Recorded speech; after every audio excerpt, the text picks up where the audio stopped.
difference. The market is based on consumer confidence. And when people are confident that they can make money or get a return on different companies that they invest in the market, well, that just goes to show you the strength of those people. When I'm invested in the market, I'm pretty diverse, and went in really heavy on cannabis stocks one time because I thought they were going to do great, and they spiked, and then they absolutely got wiped out. Aurora, Canopy, you can go look them up. I was literally hitting that peak, but I never made any money because I didn't cash it out, and I thought I was going to go long on it. Something like Tesla, when Tesla dips the way it does, people are bullish on it when it hits a certain number, and they're like, "Man, I'm going all in here." So yeah, I mean, it's going to benefit people who are liquid and who make good financial decisions, but nobody has a crystal ball. That's all I'm saying. Okay, so we'll just go back to what you said the first time, which is, oh, it's such a great time to buy because the market did a correction. So I'm going to wait for it to go another 10% lower and then I'm going to buy. That's your Now, crystal ball now telling there we people go. what Now to we're do. talking. That's your crystal Hey, ball. Correction. Scald is here. There's there's Hello, everyone. correction and there's bear market. A correction is a 10% drop. So the Nasdaq has dropped 10% in 2 months from December 16 high to now. Okay, not actually it's December, January, February, going into March, right? So maybe 10 weeks. A bear market is a 20% drop. So we just hit a 10% we're in correction territory. We haven't gone 10% drop in 5 days. So it's 10% since the high on December 16th. It's a correction benchmark that we've hit. We haven't hit the bear market yet. We'll see what happens. Just adding a little bit of information from a stat standpoint. Throw it over to Scald, though. Yeah, I'll say that I run the morning market chats for Wall Street Bets on their Discord, and we've got a lot of very young people panicking at this correction who've been trading. I've been trading options since 2009. And I think it really shocked them when I said the other day that I was like, wow, we're starting to see signs of a recession. And they're like, wait, we are already in one? And I'm like, no, no, no. This is just, we're just flirting with one right now. Like, it's not even there yet, bro. Like, you don't know. But yeah, Exactly. yeah. Yeah. I'm a bit older than you, so I started on Wall Street in 1986. All right, we'll Yeah, so definitely talk you're about the even more market. jaded than I am, Laura. That'll be in. Hey, Scald, what are you putting in your Dateline? We might be able to collaborate Dateline so we could be very polarizing, I guess. Oh yeah. Well, I'm going to put something in there about this measles thing that Jonathan just put on there. The RFK update and measles outbreak in Texas and all that stuff. And then, yeah, let me see here. Give me 1 second. I'll tell you. Cool.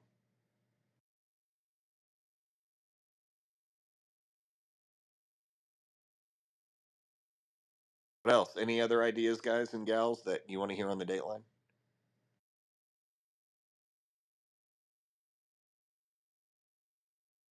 Cool.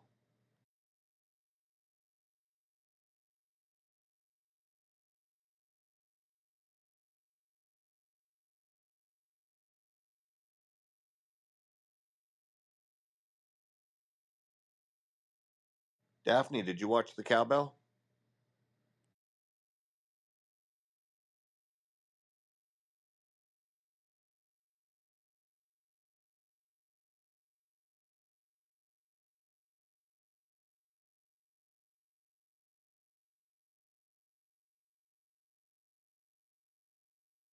I had just stepped away. Were you talking about the Dateline for tonight?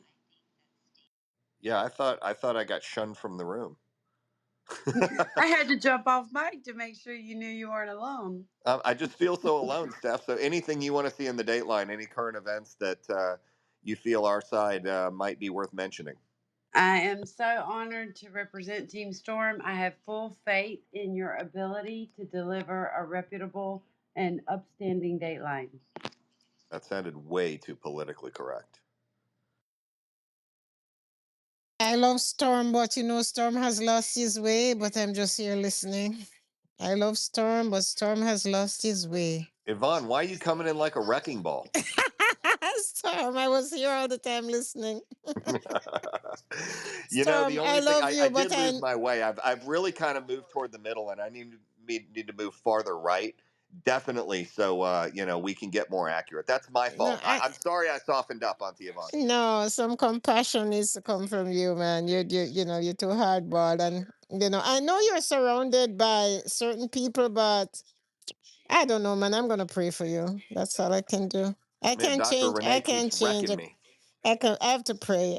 Prayer changes everything for me. So when I want things to happen, I go down on my knees and I I'm talk to my praying for you Jesus. too, Auntie Yvonne. I'm hoping you can find your way back to the right side and our side. So maybe one day, Auntie Yvonne, one day.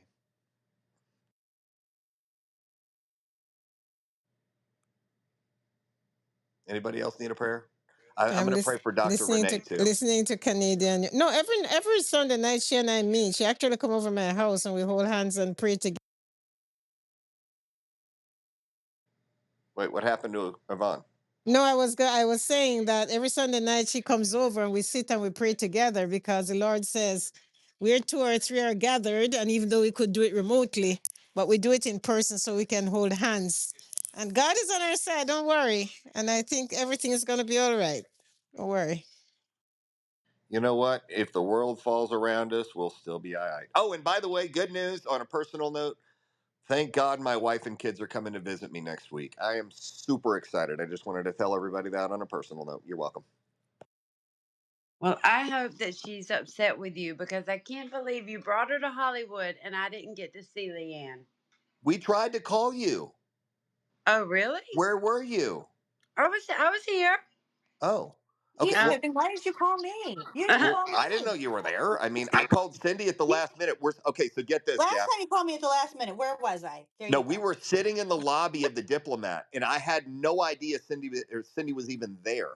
And Oh so we were wow. waiting for our flights. We're talking about houses and looking at homes in Yeah. Arizona and everything. And I'm like, Cindy, hey, we're at the Diplomat. She goes, no, you're not. She was out at the beach when we were out at the beach. We were like 4 places down Oh from her and didn't my even know she was God. there. That's fun. That's fun. Yeah, next time I'll call you Beth and Steph again. Well, you got if you stop in Hollywood, you gotta let us know you're here. I'll be in the hood right after GrowthCon, so I'll be there for a week. Yeah, that's Stephanie over there talking like she answers her phone. I called her today too. No answer. Whatever, Steph. All these No, people are you're Thank on my you. list of the first callbacks. I have say, all phones tied up, and my son stole the other one. So I'm communicate. This is my only way to communicate. So if y'all see me do a gif of a pigeon, I'm trying to send out a message. girl, same. Same. All Carrier love. pigeon. I get it. Check the giffies or gifs or whatever they're called tonight.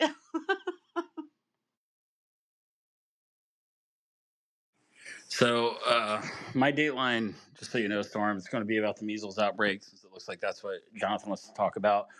I'm also going to talk about the fact that it looks like President Trump is going to be, and Doge is going to be cutting 70,000 workers from the Veterans Administration. And then I was going to throw in a little quote from Abraham Lincoln about why he founded the Veterans Administration, just to really drive home how brutal of a cut that is and how messed up it is. And then from there, I'm going to talk about Trump's recent losses in court, as well as Justice Alito's unhinged opinion. And then lastly, I'm going to talk about how he signed a executive order today exempting the automotive industry from some of the tariffs. What's not making the cut is his Perkins Coie order, but that one's crazy. Basically, this is like Hillary Clinton's, like the Clinton family law firm, right? And he's basically saying that the Clintons used this law firm to target him personally. I think that could be for wild conversation, but like I don't see it getting any press right now, so it's not really on anybody's radar. Yeah, you're way too smart for me. I'm going to stick with a couple of just basics that we already know, but just, bring them home and reinforce them from the congressional address. So cool. I'll stay away from your topics and we'll get a nice little roundabout left and right, and maybe even a little down the middle, Dateline. Sounds good. Yeah, I literally just look at I go to the White House presidential actions page and I just read the executive orders.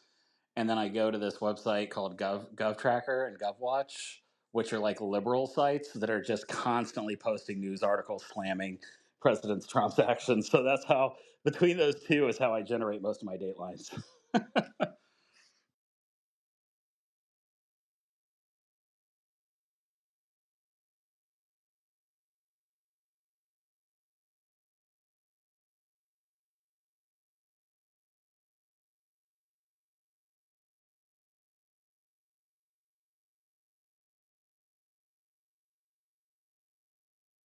I keep stepping away from the phone. Sorry. Scald, did you say GovTracker you used? Is that what he said he uses? I don't know. Good question. I thought it was White House Tracker, Gov's Trackers, or something. Oh, okay. No, I have another one I was going to give him, and I can give you two. I have to look in my email. I have one that tracks specific bills.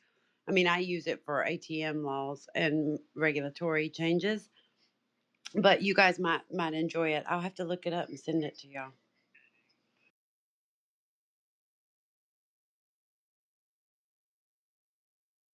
So the website is actually GovBrief, GovBrief .today. And they just list the like 12 most recent headlines about the government, but they're obviously, I mean, like every time I read it, it's pretty inherent that they have some pretty serious liberal bias here, but that's one of the ways I get my talking points very rapidly. Well, the one I was going to give you guys, like I said, I'll look it up. It's not left or right. It's just literally, if you have an interest in some sort of bill that you want to watch, you can put it in, and then anytime anybody changes anything on it. But I think it might be called GovTracker, but I'll check and I'll make sure to send it to y'all.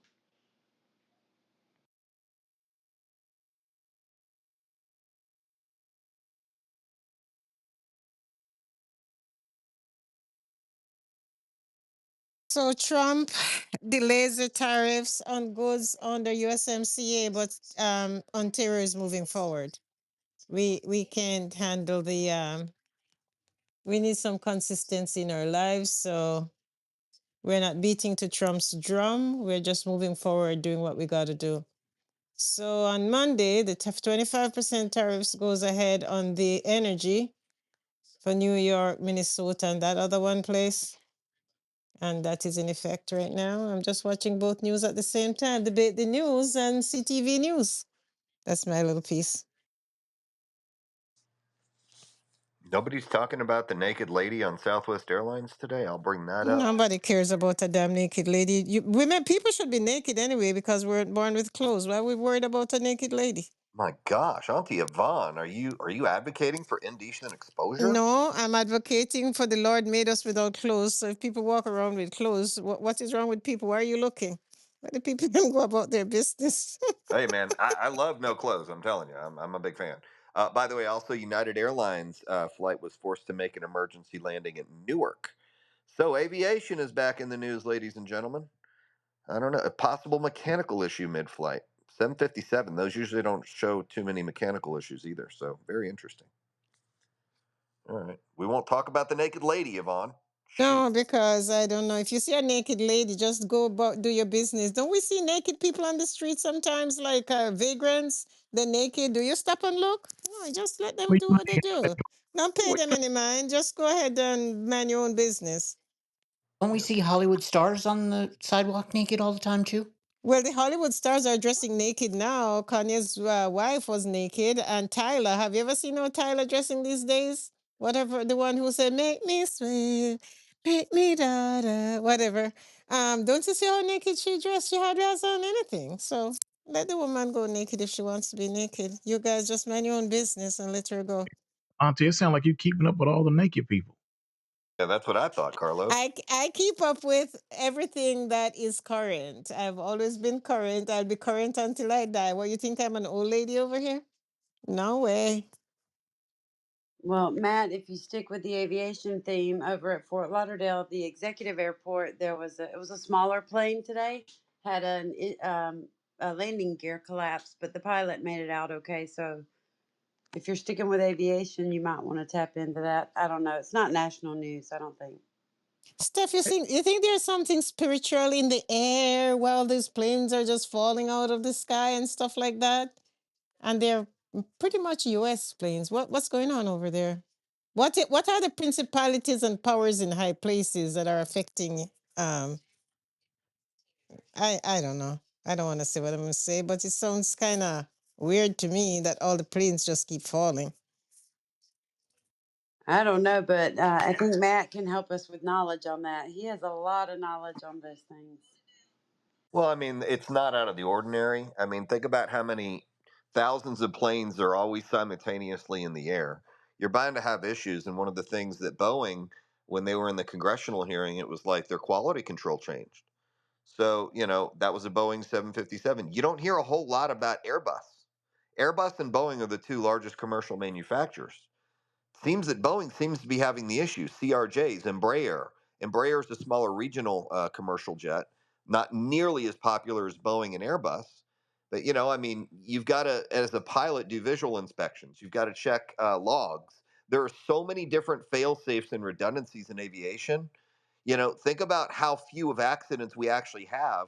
What they're doing, though, is the ones that we're hearing about seem to be concerning because they're like, okay, so how many have we had this year? We've actually had less this year than we had last year, but we're hearing about it more. So what's the angle? That's what we have to ask ourselves.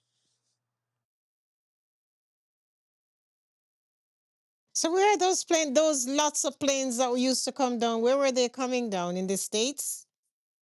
You'll hear internationally more planes go down and kill people overseas, the Middle East, Europe, than they do in America. America is considered probably one of the safest, if not the safest, countries for air travel. So, when you start looking at standards in Pakistan and Indonesia, the Malaysian flight, all of these different areas, interestingly enough, yeah, it's they're putting the spotlight on these incidents, and we're not really sure why. So there's definitely a meaning behind it. But yeah, I mean, it's kind of like par for the course. I hate to say that. It's not unusual. It's just that we're hearing about it. That's what's unusual. Because Trump is in charge for 30 days and they blame him on that. Trump is cutting some of the excess staff in every organization that's government related. So, if you get your tax return a day late, it's because of Trump. Not so. If a Piper private plane crashes, it's going to be because of Trump. And it is, as you said, par for the course. Pete Buttigieg was one of the worst transportation secretaries in the history of the country while he was breastfeeding his son. Yes, Mayor Pete was breastfeeding his son, had no prior experience there, and we had train crashes, plane crashes, it's you name it, potholes, bridges collapsing, and nobody said it. But now, all of a sudden, now, can we get some stats on it? Because the only plane crash I well, hear that went down okay. like So in Canada was the one that the came from the Keys Bridge, the one the that came Keys from the Bridge. United States went down here. That's the only one I've heard for the last year or two, and I've No, heard no, quite a bit going down in the United States. So I don't know. no. I'm not blaming Canada. No, this is not a Canadian thing. Certainly not. I'm saying all of the, I guess there's been 4 or 5 plane incidents in the U.S. in the past 45 days, and they're trying to blame air traffic control cuts by the president for that. Yet, isn't it surprising when the pilots of the plane happen to be women? They won't tell you that. When the pilot of the helicopter plane, the helicopter that crashed into the plane in Washington, they wouldn't tell you the identity of one of the captains of the plane until they had the opportunity to scrub her social media because she was a complete anti-Trumper. And not that had anything to do with it, It's just it's interesting when a white guy does something. They'll show you a picture of him, but when it's somebody that may be a female or a person of color, no, that would be racist to do that. And can we just do the same thing for all incidents? If there's a mass shooting, can we just show the shooter? I don't care what he looks like or she looks like or they look like. The guy that tried to shoot Trump and hit him in the ear, that we all see that picture of that 16-year-old boy with pimples on his face. The guy had hair down to his neck, was known to be a cross-dresser or potentially a trans, but that's not good for their narrative. So we don't get to see those facts. There were a couple of pictures of him later on, and they're completely scrubbed from Google and most of the internet. You got to go to, well, you can't even go to DuckDuckGo anymore to get pictures of it. So, we're not getting, any of us or all of us, we're not getting a true picture of what's actually going on ever. It's what narrative do they want to put in front of us? Breaking news, I Brian Benstock. okay, sorry. Auntie Yvonne, Zelensky was just spotted at the Men's Warehouse buying a suit for his next White House meeting. Go ahead. That that's okay. Oh, come You on, that's come okay. on now. That's okay. You bullies. The man came how he wanted to come. Now he's forced to come the other way. No, Well, no, he you, needs you the know what? You money. know what? Well, There's a certain. he needs the money. No. He needs the money and he needs the help. So kudos to him for bending. Hey, Yvonne, If that's Yvonne, what it takes is what it takes. But Yvonne, his wife has a Bugatti that she just got, and it was listed as official vehicle. It's in a garage. While he was begging for money in France, she was buying multi-$100,000 earrings there. This guy is a joker. It's a false. do you have a link to that or are you just saying those Yeah, words? no, I absolutely do. Well, I send me the absolutely do. link because And you by the understand. way, Because you an just came African. in, Lee, you Uh, just came uh, in and say put Buttigieg was breastfeeding. Come on, Brian. Who's gonna well, believe you? I don't believe you. well, Yvonne, I promise you, he had one of those.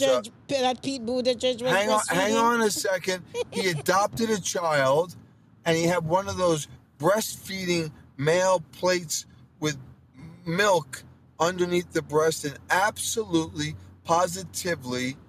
But you Google it. You've got Google up there in Canada, unless the socialists cut you off. You Google Pete Buttigieg breastfeeding. I don't Google anymore. I use DeepSeek. No, Brian, Okay, well, you made the claim, so you have to provide the evidence. That's right. well, that I'd be glad to do that. But anyhow, Link in the we chat. don't. Link in the chat, Brian. Link in the chat. I will do that for sure. Okay, I'm. Go ahead. Trump just signed an executive order creating a strategic Bitcoin reserve. It's very exciting. We got a great meeting happening in Washington tomorrow about crypto. It's going to be pretty serious. That's a US Bitcoin? Yep. Okay. That stuff ain't real. Y'all better stop that. Man, all Do you kinds of think good stuff. Bitcoin will rally to 100 tomorrow? Good luck trying to pull it out.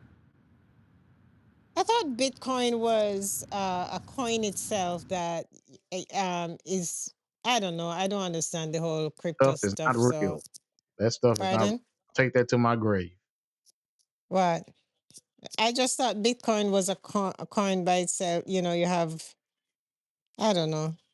Absolutely. I don't understand Bitcoin, so I don't even want to understand. This is okay. It's a little bit complicated for me. They don't even know So who made it. That's what's really sad. that's right. Satoshi said he wasn't Satoshi, and you have to have this MetaMask wallet with the 13 numbers, which I did create one time because I was going to buy a little hippo, and it's so freaking confusing. And I went into Discord and I saw Discord in Discord because people were saying, "Oh, don't click on links. People are going to steal the data." And I'm like, "Okay, this is hellhole. I'm getting out of here." Oh, you let rundown almost get you. Yeah, they were cute though. Selling I for just 300. A little hippo. There are a By the lot way, of. Europe has failed in agreements for talks with Zelensky. Wow. Another issue for Zelensky. He's Is it running out of options. because Zelensky ran back to the White House to kiss the ring, or what? Oh, he'll be back. That's why he's getting his suit He's of Vince back kissing the ring now, so maybe they just decide, okay, since you're going, just keep going, and we'll back off for this time. I told y'all he was going to have to come back and deal with that orange man. I don't know why he even entertained Europe. They gave him $2 billion. Wow.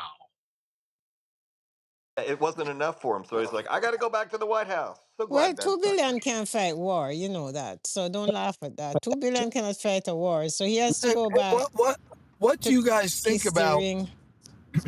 What do you guys think about this? The Democrats meeting with Zelensky before he met with Trump, telling him don't accept the deal with Trump. What do you think about that? Just politics. Don't worry about it. Well, it's They'll say it people that didn't say happen, Ben Stock. what didn't happen. They'll say it It's didn't cap. happen. They're It's like, oh, cap. That's what it Democrats is. It's didn't say cap. No, the Democrats met with Zelensky and told him not to accept the mineral deal with Trump later on that day, and that's why he was so cap. defiant. Is it when you say now you're like Tira? If you say it's cap, that means it's cap. It's bullshit. That means you It's don't actually have a name. Give us name, Brian. Give us name. Who did he I wish. Hey, John Bing, I wish you had a more educated audience here. Give us names. Give us names. He met with the senior executives of the Democrats. Okay, it's widely publicized. Google anything. He met with them, and they told him not to. Hey, Ben, and stop. he ended up getting by Trump. And then a day later says, "Okay, I'm ready to do the deal." Before criticizing people for reading, you posted a link for a real photo that actually says obviously photoshopped in there. So who cannot read? Posted that. I posted it says something obviously photoshopped. after the next. I understand that, dummy. I posted something after that. Okay, dummy. Right. Okay, Please. please. Miss Stock, you know you owe me like five G's 2 times, right? You've got Jonathan. I hate to take everyone to listen to this. Go ahead, Brian. We're listening. John.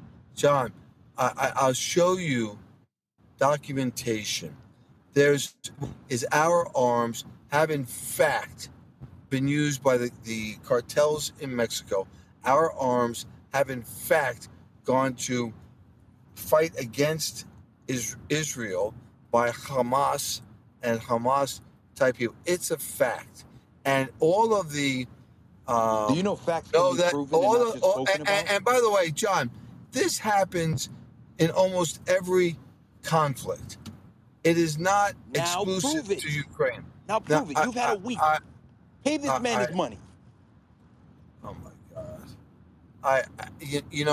It took a while before the facts about COVID came out to prove John wrong. It's the same. It's the same deal. The narrative is being controlled by a left wing media. Ben Stock, do you need a break on it?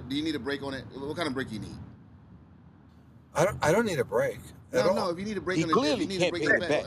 How much of a break do you need, bro? For what? On the bet. How much break do you need?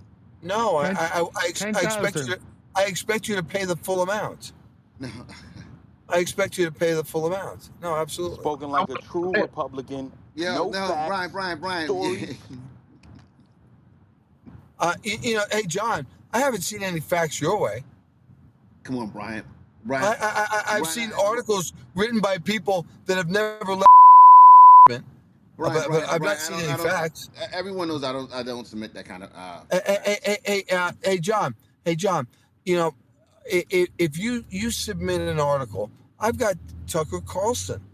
He's actually an independent journalist. For the first time, he's not working for anybody.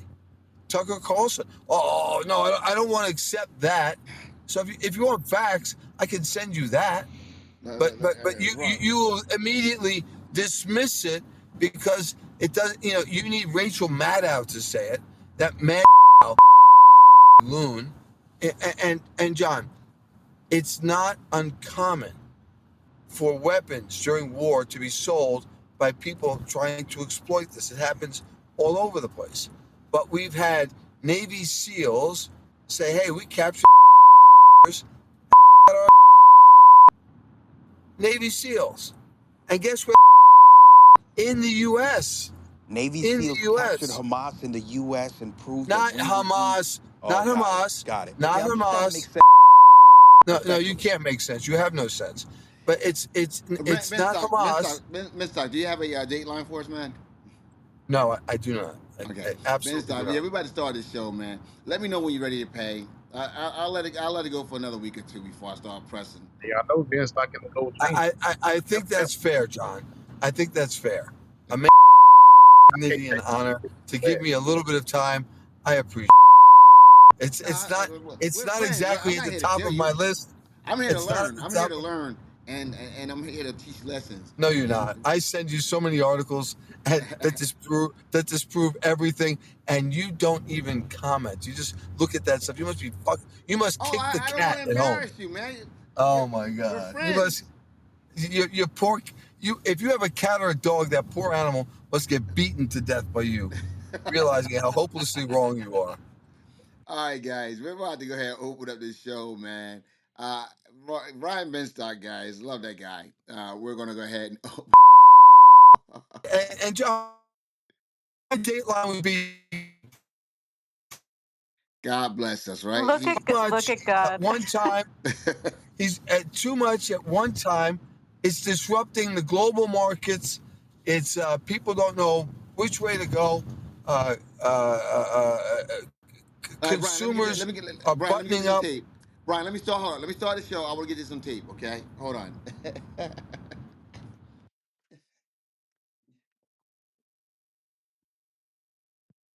You guys ready? Ready. Daphne, you're looking good, girl. Thank you so much, Brian. I appreciate that. We're getting started. That was the only fact Brian said the whole night.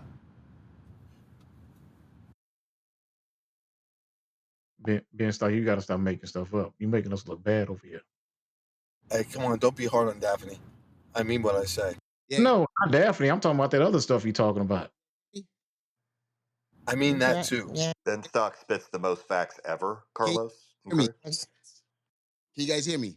Yeah, we hear you Yes, we now. can hear you now. Okay, got you. Yeah. Ben Stock, don't get yourself in no trouble, man. One second. Let me just do this really quickly, guys. Want to make sure that we're able to do this, and let's see here. My man, I guess Divine is Divine here. No, Divine's not here. All right, let me know, guys. Oh, Could you guys hear that Yes, we heard it. loud and clear? Yes. All right, good. All right, so we're good. We're good. We got Skull here. Got Storm here. Um, yeah, let's go ahead and get this thing going, man. I want to knock this thing out. Let me go ahead and open up on CH. Hopefully Ben Stock will be here to help us along. All right, guys. I'm gonna open on CH. And let's see here. All right, let's go.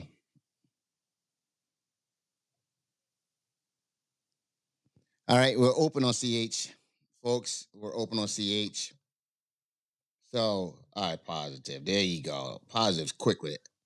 Boom. All right, there we go. Positive, you can bring the people that need to come up and mod the Okay. people that's supposed to be Got it. modded. Gotcha. Let's see here. And then all right, so all right, positive. How do I sound? Perfect. Perfect. Sound positive? Perfect. All right, good. All right, guys. So we're good to go. We're good to go on both platforms. All right. All right.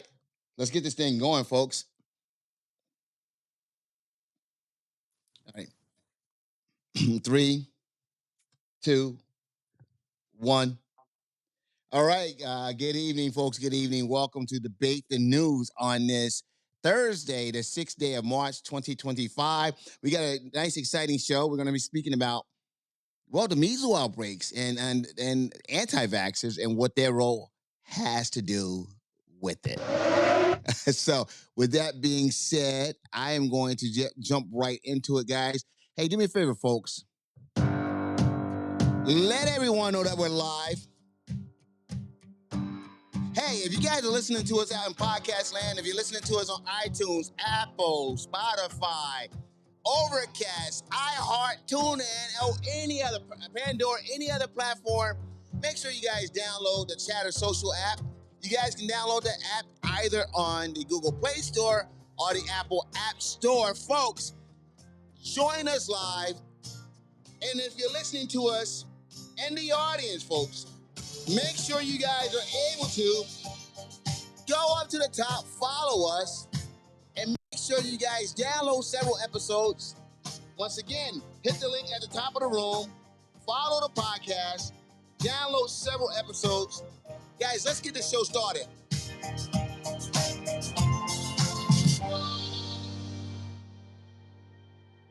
All right, good evening, folks. Welcome to Debate the News. I'm Jonathan Bing.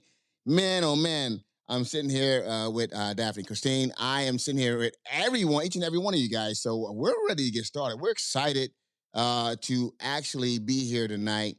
But, there's a lot of things happening in the news today, man, and a lot of great things happening in the news. As always, a lot of not so great things happening in the news. A second person has died with measles. And this second person is out of New Mexico. And it's the southwestern part of the United States. In Texas, there's been, well, you know what? 159 people have died so far. But before we jump into that, what I want to do is I want to jump into a couple of datelines that we have. And so, one second, who's that? Can you guys figure out who that is, please? Can you guys figure out who that is, please? So, with that, thank you guys. I appreciate you guys. So, all right. All right. So anyway, with that being said, what I want to do is I want to make sure that we jump right into it. I want to do a couple of the date lines. I want to go right to Storm. Storm, are you here, my friend? I'm here, my man. Let's do it. Let's do it. Well, happy March 6th to everybody. As we move closer one day into this presidency and this new administration, the breaking title is this the end of the Democratic Party as we know it? More and more breaks of party lines. First of all, Senator John Fetterman, probably one of the most intelligent and best dressed Democrats I have ever seen. He bucked his party this week, criticizing fellow Democrats for not standing for a 13-year-old cancer survivor, DJ Daniel, during President Trump's address in the joint session to Congress. He is very outspoken, and he's starting to sound more and more like a Republican and somebody who makes sense and who's logical. So we could have a flipped seat here if he keeps thinking the way he thinks. And I think he's finally come to his senses.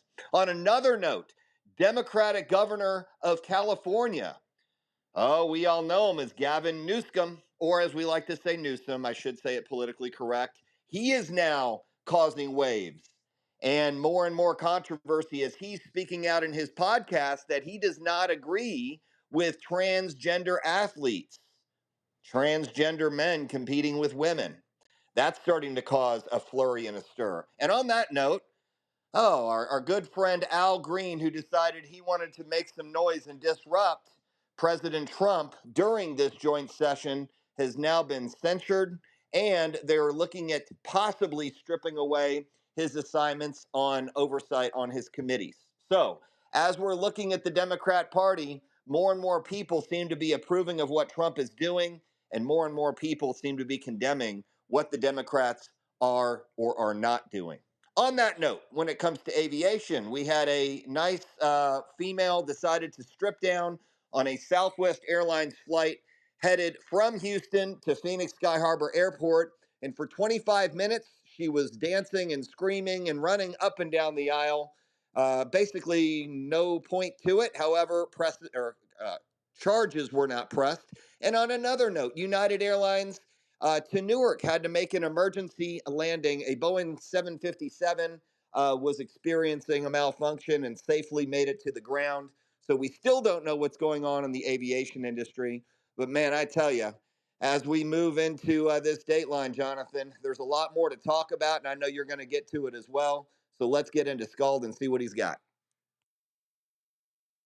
Absolutely, absolutely. Skull, man. Yeah. First of all, that woman running up and down that aisle, and no charges were filed. You said No charges.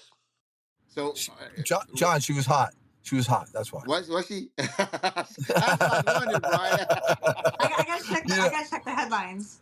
No, I don't know that to be the case, but man, I would assume so. And we're very forgiving. I would Go have got right a gin and ahead. tonic and set back. I would have got a gin and tonic and That's set it. back. Go, Captain, go. See, Brian keeps it real though. He keeps it real. Blame Trump for that one. Love it. Definitely would have got a gin and tonic and set See, back. that's DEI we can live with. Oh my gosh! Oh my gosh! What about no fly list? Was she put on a no fly list? Heck no. She was like, get No, on the frequent plane. They're all flyer. excited. They're egging her Frequent on. Okay, can flyer. you find out her return flight? Brian, can you find out her return flight for me? It's a new way to fly, Jonathan. Just fly naked. What are we gonna do All with these right. guys? Storm. Oh my goodness. Okay, thank you, Storm. Hey, Skull, are you there, my friend? I'm here. What do you have for us? Okay. Good evening, folks. It is March 6th, 2025, and I have the Dateline here. We have some first news in the market. We have yet another day of a market sell off continuing and has been continuing. As of yesterday, we had given back all the gains since the inauguration of Donald J. Trump, and now we are starting to bleed out below the point that the stock market was at upon the bump it got when he was elected. So we're now starting to see some pretty real losses materialize for people on a yearly basis. Obviously, this is still early. This is a short term market move. It could just reverse, right? But for now, it looks like the sell off's continuing as talks of tariffs and trade wars continue to dominate the news cycle every single 24-hour period. And on that note, Donald Trump signed an executive order doing a carve out for the big three automakers who have gone and pleaded before the throne and asked for tariffs not to be applied to their automaking endeavors. And if you don't know a lot about automotive supply chains, they are incredibly complex, many different tiers, and they often have parts going even back and forth across international borders. And potentially they could be hit by, you could have an individual vehicle get hit with this tariff multiple times, right, as the parts going back and forth. So there's a carve out there. There's also a carve out on the goods that is part of the USMCA, which is the trade agreement Trump signed to replace NAFTA. It would be very ironic for him to sanction the exact countries he made a trade agreement with, but this is where we're at. He's now exempting at least the goods he made the trade agreement on in his first term. So we'll see what happens from there, right? And even in his address while signing these agreements, he said there's going to be short-term pain. So, A this lot's is going just on, your Skull. economic reality of today. Now, moving on to some of the other news that we got going on, we've got 70,000 people that are going to potentially be fired from the Veteran Affairs Office. Right now, the Veteran Affairs was set up many years ago, and by Lincoln is their motto, which is to care for those who have borne the battle, for their widows, and for their orphans. However, we seem to care a little less about our veterans these days and care a little bit more about that bottom line. So up to 70,000 members of the Well, Veteran Affairs Office is on it's the the chopping admin. block. It's the admin, And not the so, veterans. up next, Ben Stock, you can argue with me, but this is just the news, buddy. And then up next, we've laid off 7,000 IRS agents. There is rumors that there are going to be an additional 45,000 more. These is from internal memos being passed all around. Also, Woohoo! Trump is Woohoo! now taking an audience. An audience with the king costs you $1 million a plate. That's right. If you're a businessman and you want to have dinner with Trump, it costs you $1 million to throw yourself upon his mercy and get a seat in his court.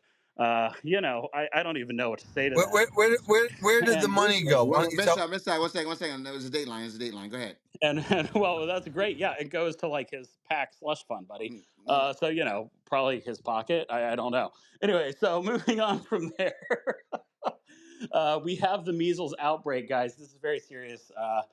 As Storm was saying, there's been another person passing away.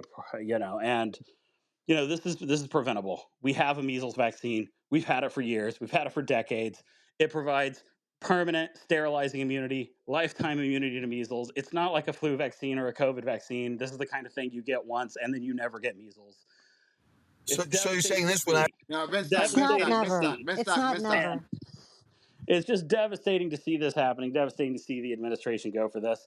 And from an economics point of view, I don't know how an insurance company would insure someone whose kids are unvaccinated because the cost of getting the disease is so great and the cost of the vaccines is like $100. It's just such a crazy risk reward. I'm talking economics here, not health, but it's just wild to me. I'm not a doctor, but from an economic standpoint, the return on investment in vaccines is massive. Some economists estimate it at 44 times, 4,400% lifetime return on investment for being vaccinated because of the medical incidences you won't experience. Anyway, I land, unlike some of our planes, because of the aviation incidents. Boom. Breaking news, Jonathan. I just heard word Zelensky was spotted at the men's warehouse because European talks have fallen through. He only secured $2 billion in aid, and it looks like he's wanting to come begging back to the White House. So he might come correct this time.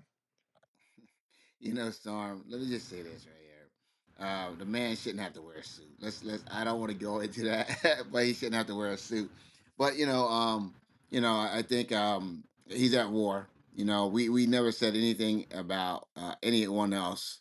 Winston Churchill showed up in overalls when he was at war, and he came to the White House. So that's something that has that's been a time honored tradition for many. When they show up either in a military garb or they show up, the way they show up. So um, hopefully that's not what the requirement is. But if he has to put on a costume, he'll put on a costume, maybe something cheaper than the other guy was wearing. But with that being said, hey guys, I want to jump in. I want to say first of all, Storm guys. I mean Storm, Skull, Jim. I mean Skull is actually doing a debate the news business. Stocks and crypto is what it's going to be. Stocks and crypto, Yeah. and that's going to be done each weekday, and it's going to start at 11 a.m. And it's going to run about an hour and a half, 2 hours. And so that is going to be done every weekday. Skull, he's an economist. So debate the news, business, stocks, and crypto will be up every day. So you guys want to join that. We also had our first episode of Debate the News Local. It was local news, and that Woo! was it was actually quite fun. It's We had to amazing. be, and Madeline was hosting that today. So we got lots of great things happening here in debate the news. It was really fun. So let's move on to this something that's not so fun because Don't forget about Adrian Barker too. She gets a special shout out Adrian today. Barker, She rocks it out hard. So Adrian Barker was a star, folks. Adrian superstar. Barker, and guys, and debate the news local. I love it. I prefer that I think we all platform. do. Yeah, I prefer that over this debate the news. I'm sorry, I gotta say it because it's more fun. We have people Yes. coming in taking your head off. Do you understand, Daphne? They're not coming in to take your head It's off. got heart to it. Like that's what I love. Is like when we can all a little bit more love in between the. I like all of it. Yeah, so Yeah. yeah, you're able to talk about things that's happening locally in your area and make everyone aware of that. So that's gonna be a huge podcast for us, as well as it's gonna be a huge room here on Chatter because it was fun listening to some of those stories as people told us about the local stories, you know, um, and we're talking about the Turkey Testicle Festival. That from my hometown, outside of Chicago, Illinois, and yeah, I told Jonathan about that years ago. Excuse me, it's called the Turkey Testicle Festival. And yes, Illinoisans really do have a festival in the fall, and they fry the. I don't know what they are exactly. I've It's never turkey asked, but testicle. anyway, it's a It's big turkey thing. testicles. You you ate Is turkey it? testicles. Is Yes, it? you ate And turkey I met. testicles. You just a minute, just a minute. You ate turkey testicles. Have you Okay. looked under the feathers, John? I don't know. You guys, like that's a debate. Anyway, let's get back to business. But that's the fun of it. Like there's a lot of things that go in like into hometowns. You know what I mean? Just the stories and where did it come from and what the hell is going on and what the hell are you talking about? And I think those are the fun stories that I like to hear. Yeah, absolutely. So if you guys get a chance, that usually goes from starts at 6 p.m. Eastern Standard Time. Okay, 6 p.m. Eastern Standard Time, right here on the Chatter Social app, guys. And for you guys that's listening out there, and whether it's TuneIn or Apple, wherever you guys are listening, you guys will start hearing those episodes sometime next week. Right now, as we are iron out the kinks. If you guys want to get an early preview of it, come join the Chatter Social app, and you guys can come join those rooms live. Just bring some local articles with you guys, and just be ready to debate the news. So with that being said, Dr. Catherine is here. Dr. Catherine, we right now. It appears that we have a measles outbreak down in the southwestern portion of the United States, and other areas in the United States as well. Because from what I understand, New Jersey's been hit, Washington's been hit, but and there's a lot of unvaccinated people getting the measles. Um, and so my question I have for you, and they said the second person have been confirmed to have died with the measles. Okay, so my question to you, Doctor Catherine, is because I thought this was eradicated a long time ago, and so I'm going to toss it over to you because maybe you can help us understand how can something go from eradicated to popping back up, because eradicated, typically you think that it's gone. How is It it was that gone. Thanks, Jonathan. yep. 25 years ago, measles was declared eradicated in the United States, and that's when United States had an average measles, mumps, rubella vaccination Get rate up of here, Dr. Catherine. Get up greater here. than 95%. Um, I'm not. Let me just talk, Okay, okay? go ahead. And Go ahead. so, so that is a set of circumstances, right? When you have enough people vaccinated, even if you had one unvaccinated person within that community, remember, viruses need a person to infect, and they will basically, the virus will take over and replicate in your body, and then it only stays alive if it passes to another person. So you can't pass a virus to someone who's vaccinated because they will fight the infection. If you've had two MMR vaccines, you're 97% protected. And so it's a very effective vaccine. um, we start vaccinating most children at the age of 1 for the measles, mumps, and rubella. But people who are traveling with their babies internationally or going to an area of low vaccination, we worry about those babies because they're unvaccinated. When they're breastfed by their mothers who have immune protection, they can get some immune protection, but they're still vulnerable. And we see measles actually causing a lot of trouble for young people. And in 1,000 children, you'll probably have to hospitalize about 200 of them if we have an outbreak of 1,000 children, and one, two, or even three of those children could die. So these are preventable infections. The title of the room is Are Anti-Vaxxers Endangering the USA? The answer is no.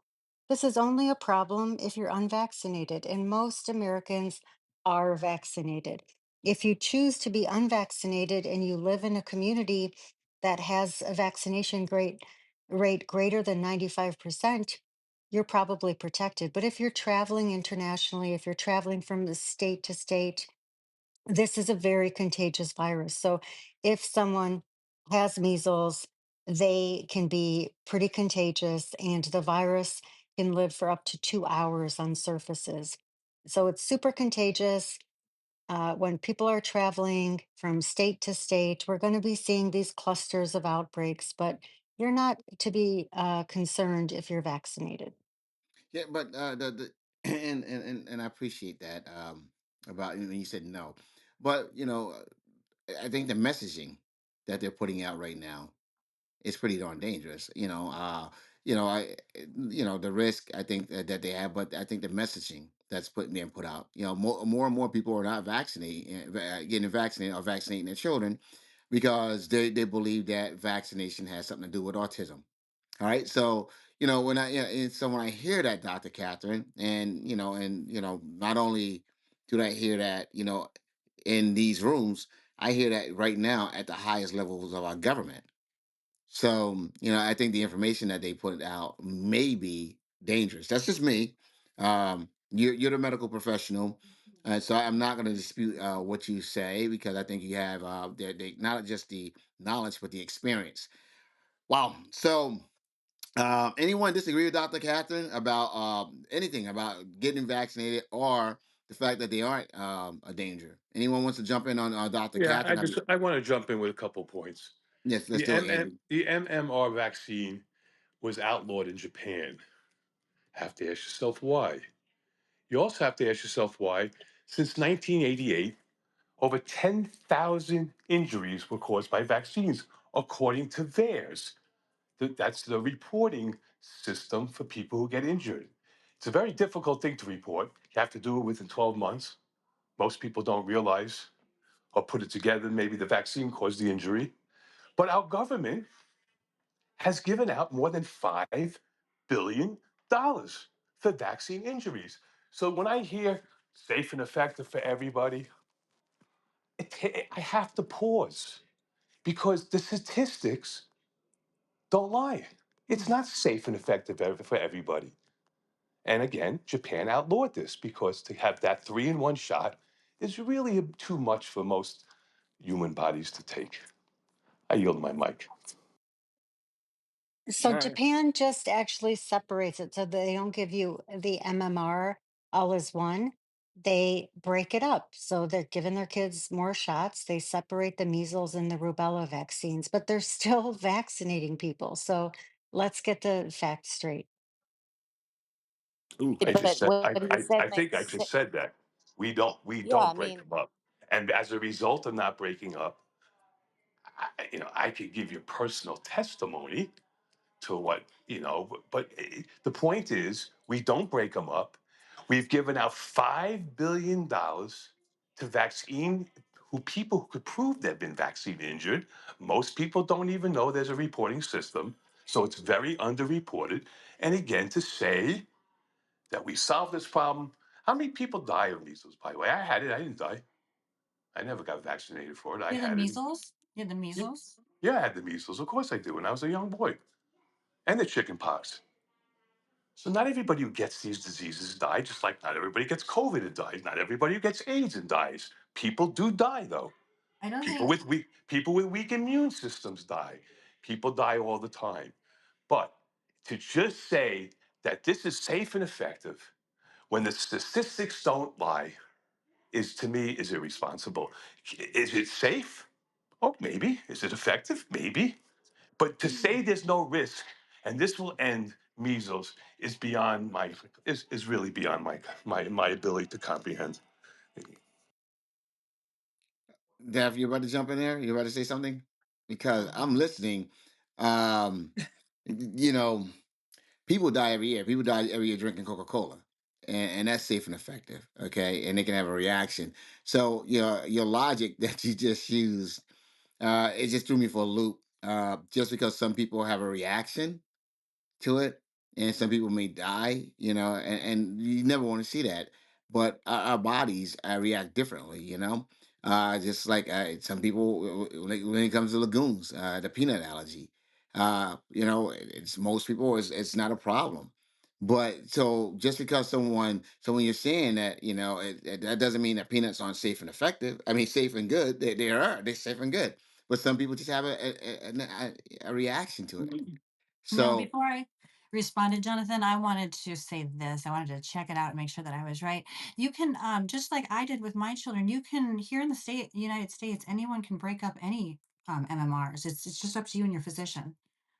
So it's offered both ways, but you can take it either way. And that was your point, right, Andy?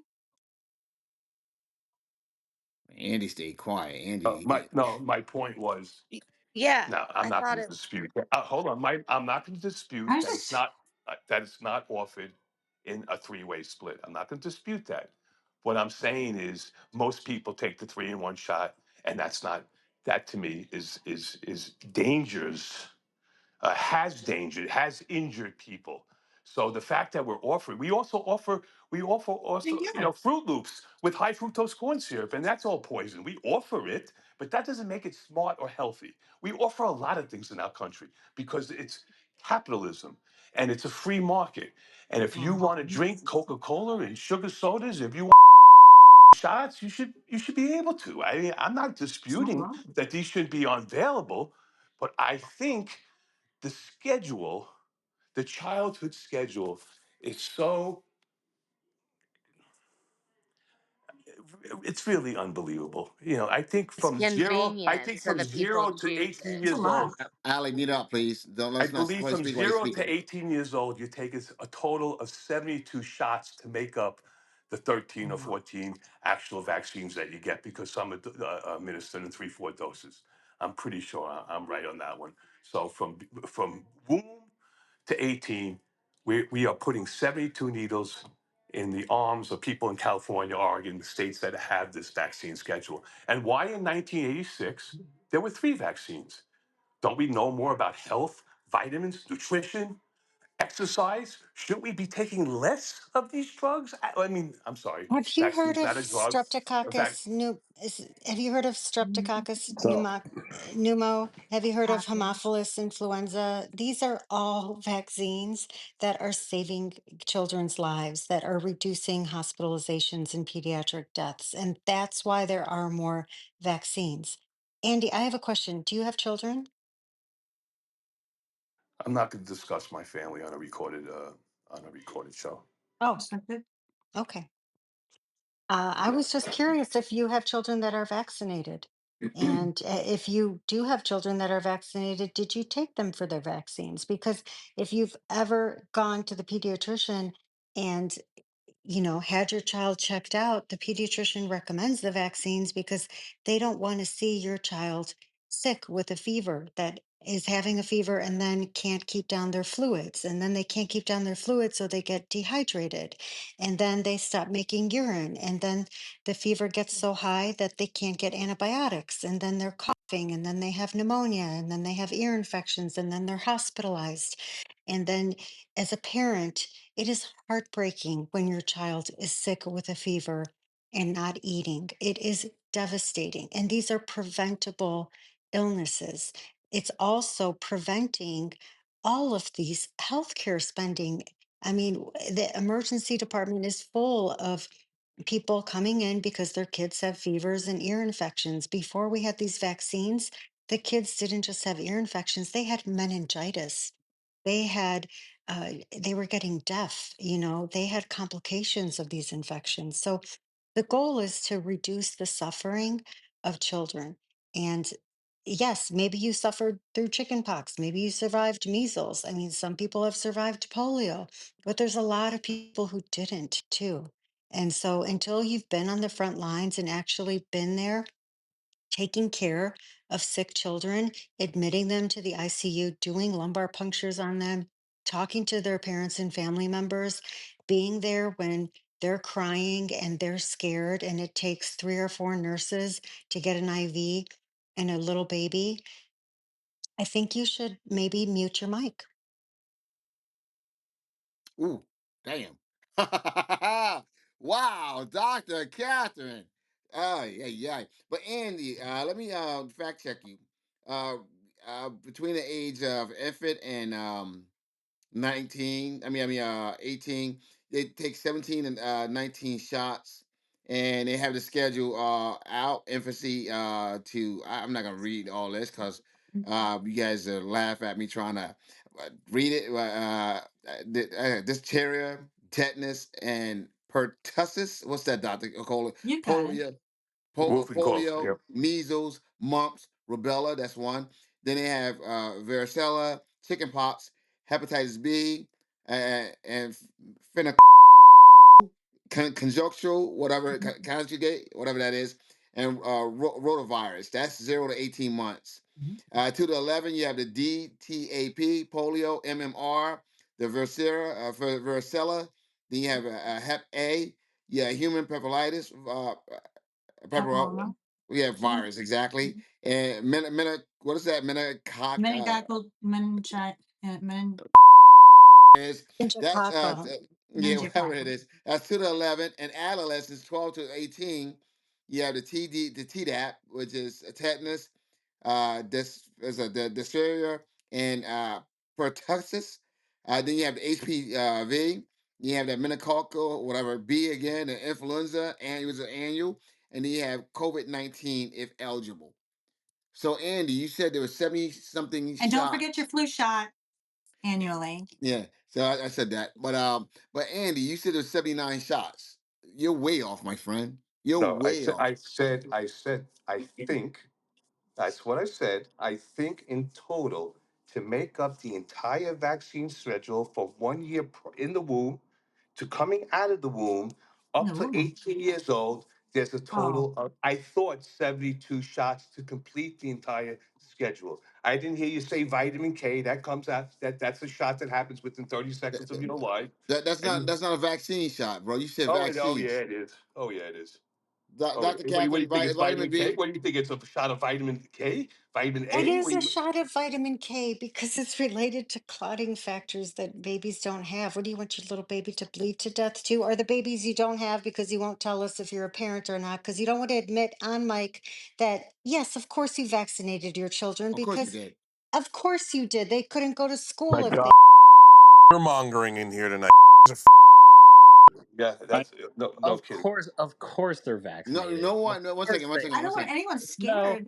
there's no way they aren't vaccinated because 90.8% of Americans are vaccinated against MMR. The 319 out of 350 million Americans are vaccinated.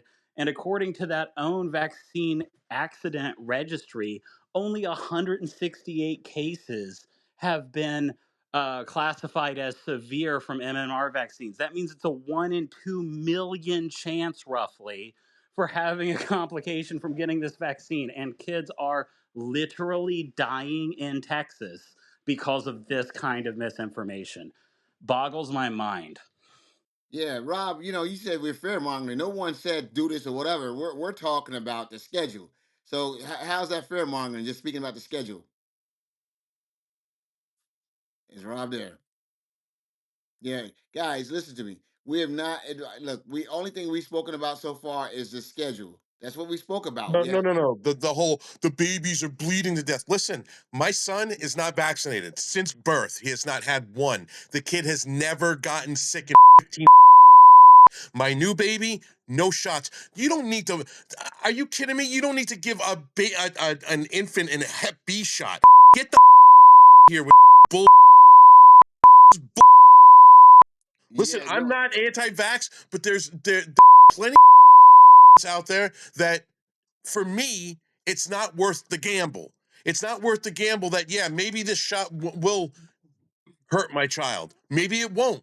It's not enough of a gamble. I've already gone through 15 years of a child that's never been vaccinated once, and he's never been sick. He's healthy. All the kids in his class. well Rob When everybody was out with COVID, he was the only one that didn't get COVID in his entire class. So you know what the fear mongering is? Poor babies are gonna bleed to death. Off. okay yeah Hep B Hep B isn't a shot for kids. Oh yeah, it is infant. It is. Is It Okay, let is. I me just saw explain. it. you I know what I'm talking no about? one mic, Well, bro. I well, just corrected myself and said yes, it is. I saw Hep A and I saw Hep B. So you can't correct myself. Calm down. Okay, so from a public health perspective, the reason He that gets so Hep B excited. is offered to newborns, because it's true, you only get hepatitis B if you are sharing needles, sharing blood, having sex. So of course your newborn baby and Infant need it. Patriot, And why do they I'm push it so actually hard? And trying to I just went explain through this this. to you. You actually didn't take the It's moment big to pharma. just, That's why, Patriot Rob. no, We all know actually it. what it is that when Here you we are go. working in neighborhoods where you are taking care, Hey, me. no one's Guys, muting guys, you, one dear second, guys. God. Don't mute it yet. Don't mute. He hasn't said anything that warrants being muted for, guys. So if I could, Fuck bag of shit. Who me? I'm the Carson, dude. That's the use the word faggot. Oh So my did you God, are just we gonna now. cry? Faggot? Not the F word. Now it's time to remove him from the room, as we previously Yeah, discussed. The other guys, guy too, let's move because on. he Let's move said on. it. Let's move on. Let's move on. Let's move on. Let's go. All right, We're who talking wants about to okay. jump in? vaccines, So just guys. briefly, if I could, about Dr. hepatitis B Patrick, vaccine, it's true. You can delay that vaccine for your children if you choose to, and many people do. The reason that public health officials recommend it is that it is a three-part series, and many people who have babies at the hospital, they don't always come for their follow-ups. They don't always come for their newborn visits. So it, for many of us, we don't miss an appointment to have our babies checked and see how they're growing and make sure everything's healthy with them. But a lot of people who don't have transportation, don't have education, don't have adequate health insurance, are teenage parents, a lot of socioeconomic issues. They aren't following up diligently and getting vaccinated. And then collectively, we are seeing, unfortunately, later in life, these babies are getting hepatitis B because they're sexually active, because they have higher risks. And hepatitis B can cause hepatitis, it can cause cancer, and you can die when your liver doesn't work very quickly. And again, that's a preventable infection. So that's why we do it that way. Thank you. Absolutely, Can I say something absolutely. real quick? Let's hear it, Right. Andrew. Let me tell you what's more of a danger to your kids than having them not get certain vaccines. The damn woke mind virus telling your little boy he can be a girl, telling your little girl she can be a boy, and all that stupid and giving them all this in their diet, just giving them a whole bunch of sugar, making them pre-diabetic, not making sure they're getting enough exercise, not reading to them. That's more of a danger to your kid than these vaccines when we've got basic herd immunity. So, I So mean, I could Andrew, just drop the mic there. Like, Andrew, are you for the vaccines or are you against the vaccines? I'm trying to figure this no, my out. children are getting vaccines. They didn't get the Hep B one, Okay. and they don't get flu shots, which are basically worthless. It's not a vaccine. They don't prevent contraction or the spread, and they sure as hell did not get a COVID shot. It's not a vaccine. So, which ones did they get? The MMR ones, let me see, just the ones that they have to go to school in the public schools here in Alabama. So, what was your Hep B deciding is not one of factor? them. What's that? What's your deciding factor? I mean, I got the same ones, so I didn't have a problem with it. It didn't cause any problems with me. Well, look, I'm gonna tell you, if I have children or when any child of mine, they're getting vaccinated. I'm sorry, they're getting As vaccinated, far, guys. but you know what? I tell you what. When it comes to the COVID shot, you might really that, and same thing with the flu shot. No, no, I'm talking about.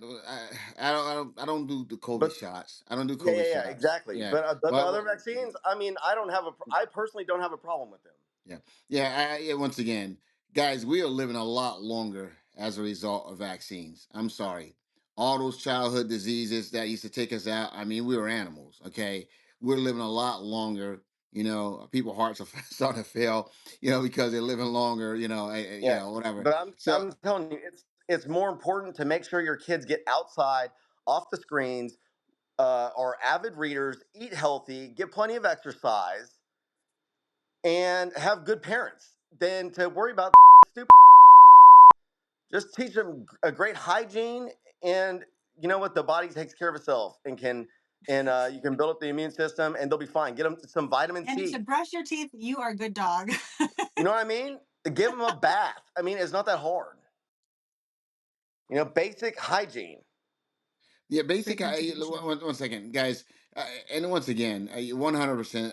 Andrew, you didn't say anything I can disagree. I can't disagree with anything you said, man. Because once again, I think you're not advocating not to be vaccinated. You know, you're saying you got vaccinated and you're fine. I got vaccinated. I'm fine. You know, I think it's up to the parents what they should do. But when people are saying that vaccines are the reason, you know, these I'm talking about these childhood schedules that we've had forever. You know, we're living a very long time. We're living much longer. Every generation we've lived long. COVID threw a little wrench in that right there, but for the most part, mankind we've lived longer and longer and longer. Yeah. You know, Listen, and Jonathan, so I'm glad to hear you say what you just said because it is up to the parent and for the government, especially, to force a parent to inject their children with have that they're conscientious objectors in, like in Patriot Rob's case, he should not be forced to put anything in his own children for them no, to be able, you know what I mean? So, and he should not be looked down upon. No one should fuck with no, him or his family or his kids. no. I don't think you know. No one should. Some schools require. And no one should try to shame him for it. That's No, no, bullshit. no, no, no. I think once again, but here's the thing. In the same token, if that's a requirement to attend the school district, you know, that's and there's no religious Yeah. exemption, Here's the thing. then Right. no, wait, 1 second, almost done. Okay. Okay. You can't complain if you're not allowed to go in that school district if that's what the requirements are.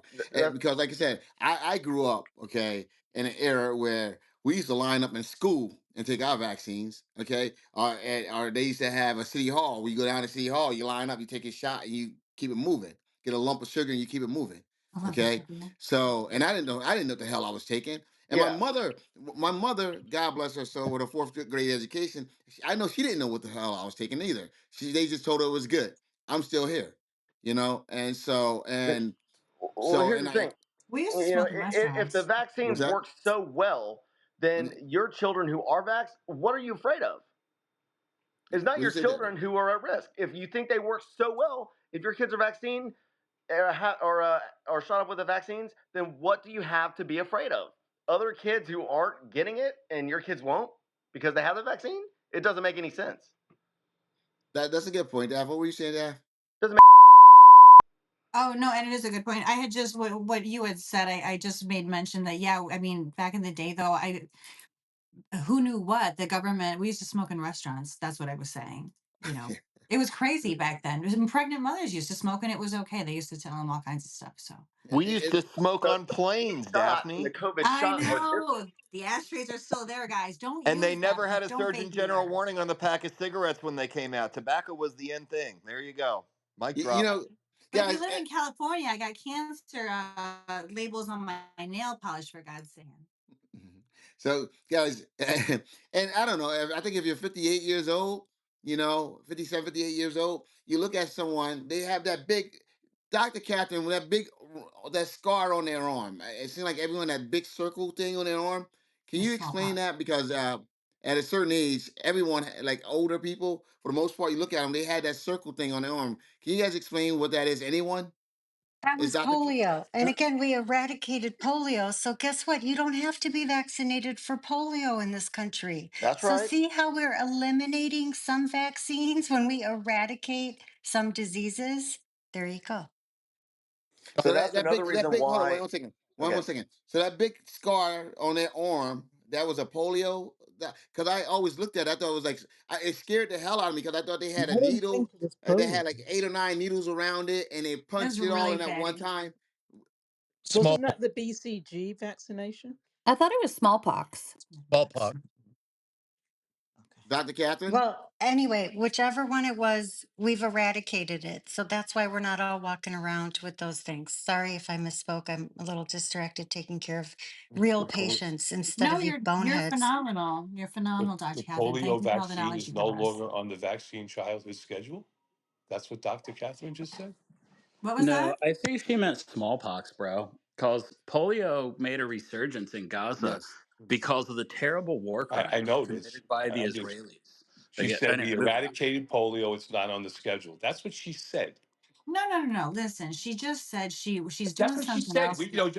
Everybody, No, Andy, but you everybody. gotta. But did you not hear the other thing she said? I mean, like, you can't just take one thing and not the other, sir. Come on, let's keep No, it. Andy, bro, you just repped for like a 1 in 2 million chance of something going wrong for like a 1 in 5 chance of kids being hospitalized. Like, I think like some math is in order. Let's just move on and well, like try to stay only factual. that's true if it's not your kid, I guess.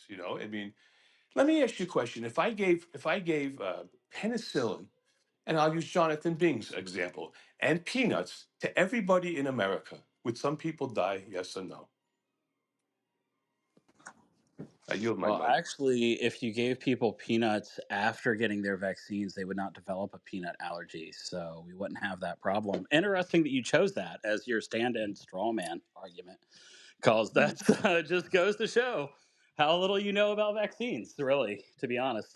So you ignored the penicillin. So if I gave everybody in America penicillin, would some people die? It's a simple yes or no question.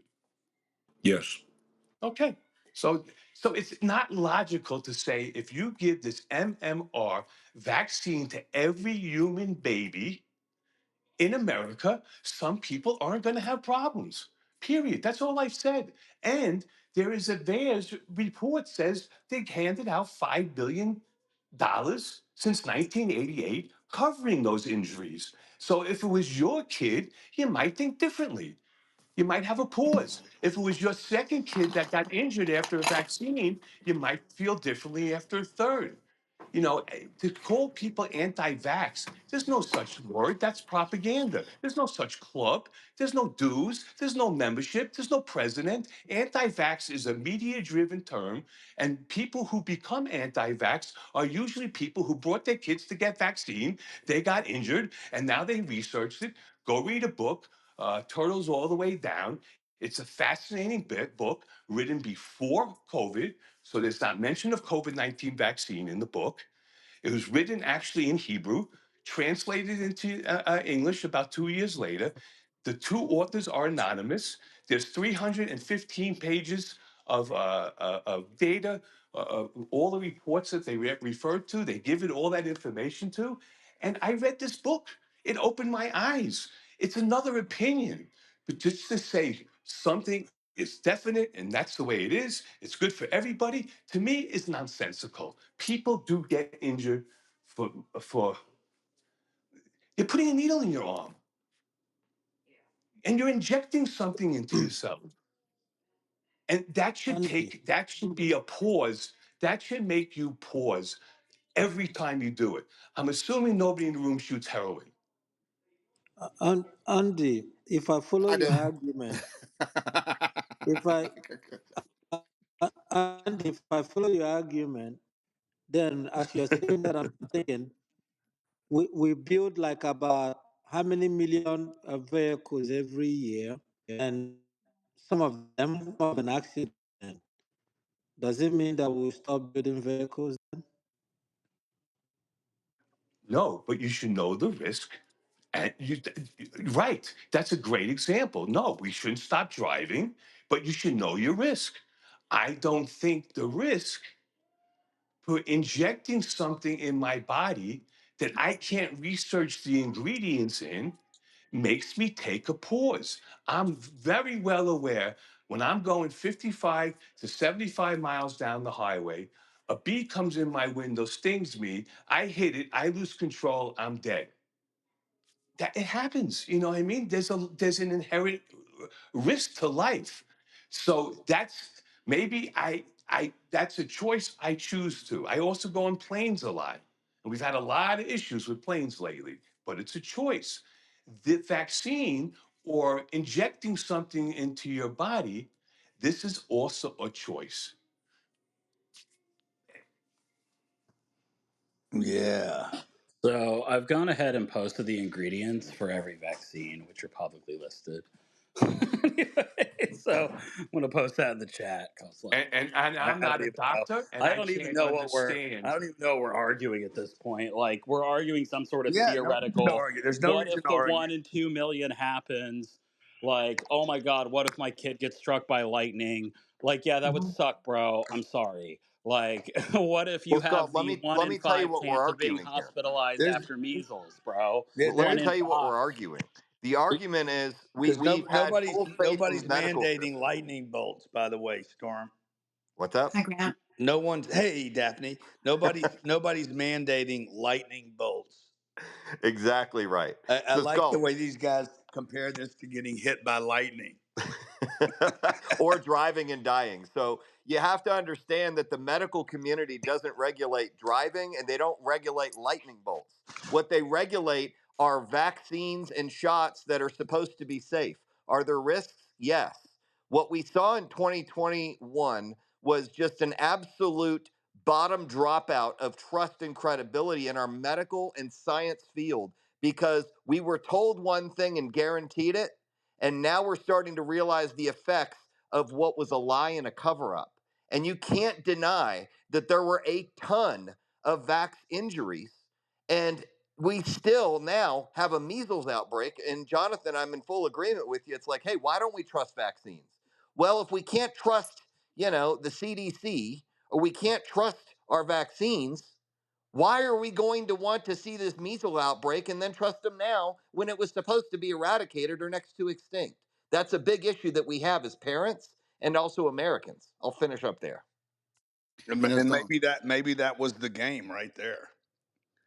Destroy the trust of the American people with one vaccine so that when you need the good ones, they won't trust you the second time and it'll be even more damaging. yeah, but RFK pretty much. For at least Uh, for those people that want to, reduce the world population. That could be the game agenda. So, Grant, according to Dr. Catherine, unvaccinated are at a big risk. Are your kids vaccinated? My kids have never been stuck with anything. No vaccines. And if I could go back and get rid of the ones that I had when I was a kid, I would too. But unlike a bee sting in me or a lightning bolt, I don't have a choice in the lightning bolt. But it's kind of hard to undo the injection and get the vaccine out of your body once it's there. Mhm. It'd be cool, by the way, it'd be cool if it worked, but it doesn't. Oh, there's more to know. You're right, Grant. so once again, first and foremost, RFK has recommended that they do get vaccinated for the measles. All right, and he said it's actually something that is good for the community, and so and a lot of anti-vaxxers are up in arms because he's quote he was the number one anti-vaxxer. Now he's recommending vaccination. So that I think that speaks volumes. That someone that is quote unquote so anti-vax. And he says, it's. I think it's the thing. It's the best thing for the community. Essentially is what he's saying. So and As long as they're so not mandatory. now, once again, here we are. We got people saying that vax are bad, and now when he's in a position of authority, happening and his outbreaks going, and largely due in part to his advocating, the vaccines be that they put that you don't do the vaccines. When the shit hit the fan, he's now advocating that you do take the He didn't. He vaccines. didn't say. He didn't say it was the best thing for the community. Where'd you get that? He did. He says for the he said he spoke to the community. Yeah, he did. He But said you he's just said that he said it was the best thing for the yeah. community. He's never said that. One second, he said something, Grant. I read it a few days ago. I'll pull it back up, okay, because I don't keep that fresh in my head. But yeah, I'll read his exact release. Okay, I have no problem with that. So okay, all right, and Hey, yo, go. Jonathan. Someone else has it. No. Go ahead, go ahead, go ahead, I was Luis. gonna buy you. I was gonna buy you some Go, time. go, go ahead, go ahead, go ahead, Luis. While I'm doing Thank you, this. Luis, Australia. You got it. So this is Luis. You know, listen. When it comes to the COVID vaccine, I hear you guys, right? I feel like I was kind of enticed into taking it. I'll never take another one again. Um, just not down for it. But when it comes to vaccines as a whole, look, I hear people's contentions and natural inclinations to kind of want to avoid them. Feel like it's a very aggressive schedule, especially for kids. I'm not gonna knock you for that. I'm just not, right? You have your feelings, you have your emotions. But for those of us, right, whose first flinch reaction or gut reaction is like, well, I don't know what's in them.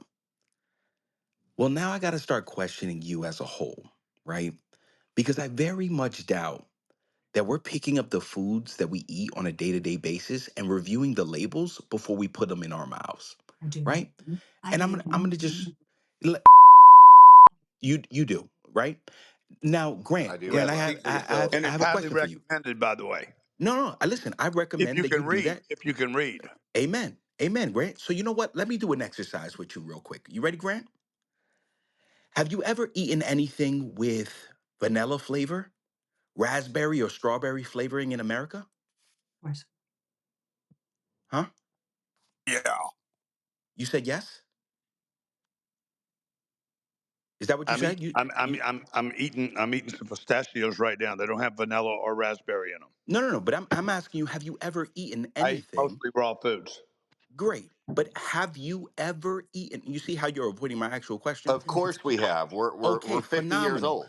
Okay, phenomenal. So hear me out, right? What you don't know in America, if something has strawberry, raspberry, vanilla flavoring, or often natural fruit flavoring, and you ever read a label and it says a natural flavoring, that actually comes from an ingredient called castoreum. And castoreum actually comes from a beaver's anus, right? A beaver's ass. You're Now, eating hey, now something. we're Mm-hmm. talking. Yeah. If Well, I There guess we what? if go. I'd You known that see, was on there, you see that? You see that reaction, no, right? no. Listen, What listen. is my That reaction? visceral What is my reaction you just what is had. No, no, what no. is Hold on for a no second. no Hold I on for a didn't you see second. it coming. I'm Pay sorry. you attention. think I'm Pay having a attention. negative reaction? I didn't have a negative reaction No, about not beaver ass. you. No, not I'm you. Listen, Oh, sorry. I I thought you understand were you eat talking to me. ass. Listen, I understand you eat ass, and most of the people in this room He's do trying to too. Look, call you a naturally. gay beaver. No. I'm not calling you anything. What I'm telling you is, I just need us to take that same fervor, right? That same inclination that we have to be skeptical Yeah, about the vaccines. difference is if you want Look, to eat look, beaver ass, it's a look. choice. Okay, Hey, when you take a vaccine, yo, bro. I when you take a hear you. Look, vaccine, I'm Cisco. actually not judging you, and Grant. when you have a I'm not vaccine put judging in your any. arm, Look, excuse me, no, when you have a vaccine put no, in your no, arm, no. much I less your can't children's excuse arm. you in the middle of my conversation. You see, that's not how this works. I'm gonna let you speak, right? And I'm not Thank you, again, Grant. I'm thank you. not judging you, right? I'm not judging Yeah, no, anybody in this room. All you're I'm you're telling making a you. comparison. You're making a comparison that has nothing to do with eating Actually, beaver ass, if you eating allow me vanilla, to eating finish, if strawberry, you eating allow me to raspberry. finish my speech, like my quick statement, Well, make it you quick, will. Luis. By Well, God. goddamn, if I'm getting interrupted, what do Hold you on, wait, expect, beaver Storm? butt. Listen, don't get aggressive with me because you found out you eat beaver's ass. That's your business, I love right? it too. It's amazing. We Good. have I'm Bucky's happy in you feel that Texas. way. So let me get to my point and let me land. My point is this: the same fervor and the same aggression that we have with being skeptical about vaccines, I want us to be more like what Grant just said. I eat all natural things and raw foods. Mhm. Be more specific and be more healthy. That's all I'm promoting, right? I'm not knocking anybody specifically, but I just need us to have that same fervor with our overall health. Now I'm gonna go Luis, on mute. have you eaten beaver's You ass? took all that time to say that. Exactly. Yeah. That's what you Go, wasted our go time Luis has America. Oh, eaten you see, beaver's I didn't ass I as didn't well. waste your time Yeah, because asking he me to was enlighten You buying nobody. wasted. It time. was a total waste of time, dude. Luis, It do was. you eat fish sticks? No, I do not eat fish I sticks. don't No, eat fish sticks either. no, You eat red So number 40? no. I But no, I what actually the do my difference best not here? to. The difference here. You guys comparing the foods that you eat or the ice creams that you get. That you're going to go out and have an ice cream once a month or once every week is different than you making a health decision using a vaccine where your kids are terrified if they don't get it. Particularly the parents are terrified that they're going to get it, and they're being told by the trusted white professionals that know everything, by the way, that we found out that really don't know anything at all, that they're safe when the truth is they weren't safe. So not we were deceived. You weren't deceived when you were given the cranberry. You were not deceived, and you were not eating it, by the way, to prevent some kind of health phenomenon. And the issue is, Grant, we were not warned of side effects for a COVID vax. We were just told to take it. And every drug commercial that you see, side effects include this, and this. Everybody kept saying there was an insert. I get it. But here's the deal, a lot of people willingly took it because they trusted and assumed. And that's the problem. I'm pretty sure, Luis, you've eaten beaver's ass and probably a lot worse when you were a kid. So if you really want to make a comparison of a shot to a food, or a vaccine to a food, dude, you're way off base tonight, man. You got to take the L for Luis tonight. All right, Grant, here it is. On 1 second, RFK Jr. said about vaccines. Not only do they protect individual children from measles, but it also contributes to community immunity, protecting those who are unable to be vaccinated due to medical reasons. All right, so that's RFK, the anti-vaxxer. All right, so once again, That is vaccinated himself, by the way. yeah, of course he is. Of course he is. But so what? I mean, I used to use drugs when I was a kid. I strongly promote against it today. Well, Grant, right now. The RFK Jr. said this like 3 days ago. Yeah. Yeah, but he Okay. would doesn't mean he would go vaccinate himself tomorrow. Okay, but you said he didn't say. Okay, all right. I didn't say he didn't say it.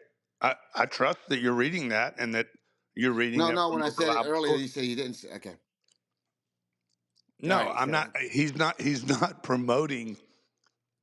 He's not promoting. He's agnostic to the vaccine. He wants more information about it, and he thinks the American people deserve to have more information about it. He thinks that the American people deserve to know that there was never a placebo test with regard to the mRNA vaccine. okay. Once You, again, you know that, right? You know there was no what? placebo test run against Yeah, it. Grant, I don't. I had all the information. I don't have the information in my head right That is now. true, and But he's but also but, right but that one he's second, not anti-vax. Andrew, one mic, please. Grant, what I'm speaking about right now. You know the test that they ran on Ritalin for kids, because now Mhm. we're gonna broaden the concept because I know Yeah, but Maha Grant, will. Grant, Do you I want to know? go back. Do I you want to know do. that? I want to go back. No, I need to go back and finish dealing with this because you seem like you're running somewhere else. Okay, you're scurrying into a corner somewhere else. Because earlier on you said he didn't say that, and this man is clearly advocating. I He's promise clearly saying. you, Now he's clearly saying what he said is not only does it protect individual children from measles, but it also contributes to community immunity, protecting those who are unable to be vaccinated due to medical reasons. Okay, and now you're saying that he's not supporting that. no, I'm saying no. I didn't say that actually. I said that doesn't mean he's promoting the vaccines. Any vaccine, he's not promoting the Yeah, he's vaccine. talking about. He's He. speaking directly to the That is measles not the outbreak. purpose. He's That is speaking not the directly to the purpose of. measles outbreak. He's speaking to the measles outbreaks because he wants people to go out there and get vaccinated so that they can end this. Grant, what are you talking about? Okay, I don't know that to be true, but anyway, I'm listening to what you're reading right now. What I'm talking about is the overall purpose that Robert Kennedy and Maha expect to undertake, which is that the American people get the truth about what we do know and don't know about the mRNA vaccine. I mean, if you read the book that he wrote about Fauci, you would know some of this. I mean, it's only like an 800-page book. And he thinks the American people should know the truth about whether there were placebo tests or not regarding the vaccine. There was not any Why are we talking about placebo. placebo tests and we're speaking about what he said just 2 days ago, Grant? Because That's you're talking about one conversation about measles. I'm not. yeah, but that's what I'm you. not. I mean, We spoke I about thought this measles. is We this were debate speaking the about news. measles Is just this debate now. the news? Is this debate the news or have the It is conversation debated. the way Yeah, Duncan wants to have we're it? debating the news. We're debating the news, but and that you're twisting the news. No, Not no, I'm not the, twisting anything, dude. you're recreating the news. I'm having a conversation about the news. Okay, so what's the news? What's the news? The Oh, dude, the question to news settle. is the news is things are going to be better for the American people if you knuckleheads would just quit fighting it. Okay, It's but going to what? get good for the American people because we're going to know the truth now about what you're putting in your body. Maybe he gets rid of all this fructose. Maybe he gets rid of that out of all the Coca Colas and stuff. What's So the we steak shouldn't and shake? discuss grants. What? So you're saying that we should not discuss and just go along with whatever the guy says, right? We should not, argue it. We should not check it out and stuff like that, right? No, I didn't say that. I didn't say that. Well, Yeah, the problem is, That's I'm what you're so happy. insinuating. Grant, I'm so happy. He doesn't suggest that either. By the way, Grant, I'm so happy that this doctor, that they put this medical doctor with all his medical experience up there. This guy that has all his medical experience, and or the residency and all that other stuff. This lifelong doctor, physician. I'm so happy that they put him in charge of it all. Hell, he's a scientist too, right? Mm. I don't know. I don't know who they put in charge. No, RFK. We're speaking about RFK. That's what we're speaking about. And you're saying he's a scientist and a doctor? I'm so happy that he's a He scientist and a looks a doctor. lot healthier than Rachel Levine did. Amen to that, Andy. What the is Glad crazy as Obama was in hell. the military because he was the commander in chief as president. So what's the yeah, point you're trying to make? yeah, but y'all can't do that. Y'all got to tell the truth. And I mean, and the thing is that throughout all these years, RFK Jr. and I've been on his side, have been against and talking against these particular vaccines. And he's been putting skepticism out there on these vaccines. Now that he has a position of HHS secretary, what is happening is he's doing an about face because he is endorsing it in what Jonathan read, and I have read it, and he is endorsing the MMR shot. And he now is looking like a grifter who has grifted off of the active anti-vaccine movement.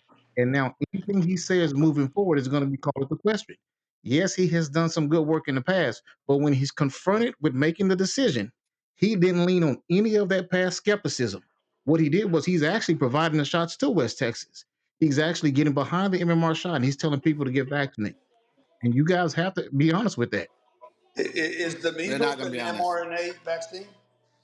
No, no, no. No, Not. Jesus. Okay, I thought he just said I that. don't know what I it thought is. he I just never said suggested that. that. I never even said what vaccine. Daphne, you want to explain the No, no, vaccine that the I'm talking gentleman about? that was speaking, I didn't think it was you speaking. No, that was me speaking. Okay. And trust Yeah, me, that I'm was on Carlos your though. guys' side with COVID and mRNA. But RFK Jr. is talking about the MMR vaccine. And he's been sowing skepticism all these years into that MMR vaccine. And people have been listening to him. Now, when he's confronted with making the decision, because he's HHS secretary, you saw him on the panel with Trump. When they asked the questions, he looked right to RFK Jr. to make the decision. What is he saying now? He is not leaning on any of that skepticism. He is providing vaccination. He is promoting people to get vaccinated. And Jonathan is hitting you guys with it, and you guys have to accept the fact that this guy is doing an about face. Mm. You think because he is suggesting that somebody get the measles vaccine that has been around for how many years?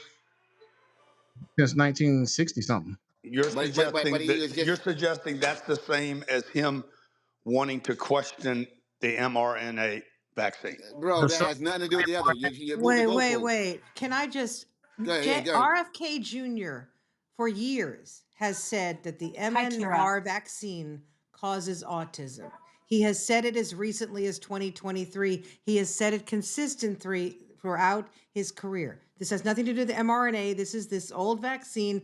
He has constantly said it is a major issue. It is problematic and it causes autism in his view. Now, when faced with a measles outbreak in Texas, he has recommended it. That's what Carlos is pointing out. and I like the guy, but I got to tell the truth on the guy. The guy's not going to look me in the face and lie to me, and I'm going to accept. I'm going to call him out. Yeah, and Grant, I'm gonna be honest with you, Grant. You're looking foolish trying to defend it, man, because I'm reading his words, okay, and his actions and what he's doing, and it is direct opposite of what he has said for years about this vaccine. The direct opposite, and yet you guys are defending it and saying no, no, no, no, no. You guys are defending him, but this guy is going opposite. You guys are defending his old position, actually. Okay, this guy now he has. Robert Kennedy has never been anti-vaxxer. I am an anti-vaxxer. Robert Kennedy is not an anti-vaxxer. I can't believe you guys are even saying this. No, no. Up until now, he is. Both He, his kids are vaccinated, and he's vaccinated. What are y'all talking about? But Grant, you got to understand something. Robert F. Kennedy has done a lot of research in his view on the MMR shot. He gives interviews on it. He's been on Joe Rogan talking about it. He's been on all these different forums talking about it. And he has sowed distrust because he says that there's never been tested and they've never been proven safe and effective. He's also said they have never been tested against a true placebo. He has sowed distrust into the MMR vaccine. Now, when he is faced with the decision on measles, he's not leaning on any of the other stuff that he said. He hasn't leaned on anything. He is getting behind the shot. He is doing an about face. And what he's doing is he's playing with you and he's looking like he is a grifter. I got to call him out on it. Hey, Carlos, do you think he's looking at stats? In the 1960s, 1970s, 1 out of every 10,000 kids was diagnosed with autism. Today, in 2025, let's call it 2024, it's 1 out of every 33. So maybe the measles shot does cure the measles, prevents the measles, but maybe one of the byproducts of that is an autistic child. Yes, you You could can't put have it both ways, and you make a valid point, Carlos. But there is a reason for autism, and I think that's what he got into that office for, to really do a deep dive on autism. Because it's prolific. There has to be a reason why. It's What either the were your food or it's the statistics, Discussed it in air. his Andy? book It's the Whoa. Andy, what were your What? statistics about one and whatever? What did you say one in in this? every in the 60s and 70s. It's not my statistics, by the way. These are statistics that you could easily look up. 1 out of every 10,000 kids were diagnosed with autism in the 60s and 70s. Today, it's 1 out of every 33. It's odd to me, don't you think? It's odd. There has And to there be has a been, reason. in other Is words, it you the don't think food? that there has Yeah, been okay. You change. ask a question. Wait, Okay, wait, goodbye. Okay, Andy, let me yeah. ask you something. There have been changes in the diagnoses. There have been basically people didn't diagnose it as much in the 60s, as you know, because it wasn't something that was actually laid out there as a syndrome. They have broadened the definitions. They have gone into adults. You don't think any of this has to do with changing definitions and broadening what is autism? They're still not defining Yeah, it they well. changed Many they changed the definition for practitioners don't vaccines too understand what it after COVID. is. That's It- not an answer to what I just said, is the it? the answer is absurd. Yes, let's just All say right. they 100% broadened the scope of what autism is, and it went from 1 in every 10,000 to 1 in every 33. That's statistically impossible. No, So, it's not. this diagnose must be so liberal in diagnosing this. Oh, if you're left-handed, you must be autism. If you blink 3 times, you're autistic.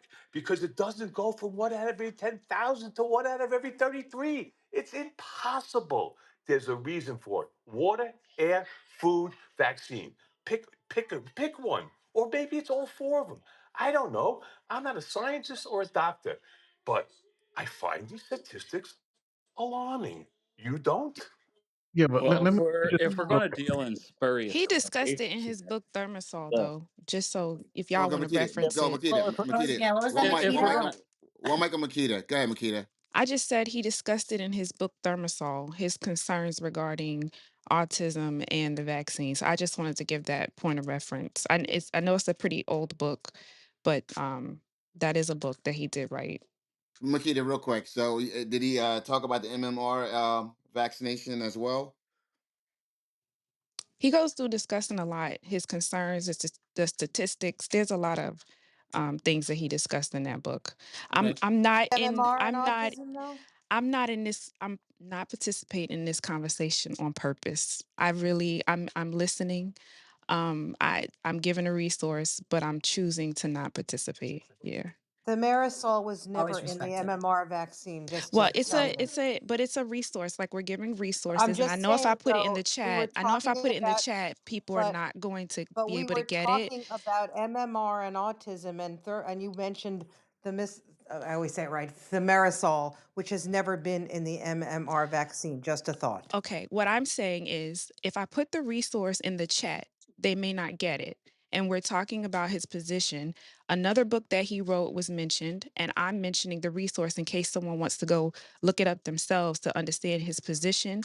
if it has changed over time or if it's still the same. We like in this room and on the podcast and everything, as an informational point, even though we debate the news and we talk about different topics, we still have to give people resources and tools to be able to go and inform themselves and, determine their own positions and see how they want to move forward in life or whatever stands they want to take, we want to take, right? It's not just a conversation. We take these things, we bring stuff into the room and we take things out of the room. So what I'm saying is, I think if we're going to be looking at current events and having conversations, and then we're talking about this particular person's stance, we do need to understand what their stance was before and if it has changed. And then if we have resources, we should offer them. So that's all I'm saying is he's written multiple books. There's different things that we can look at.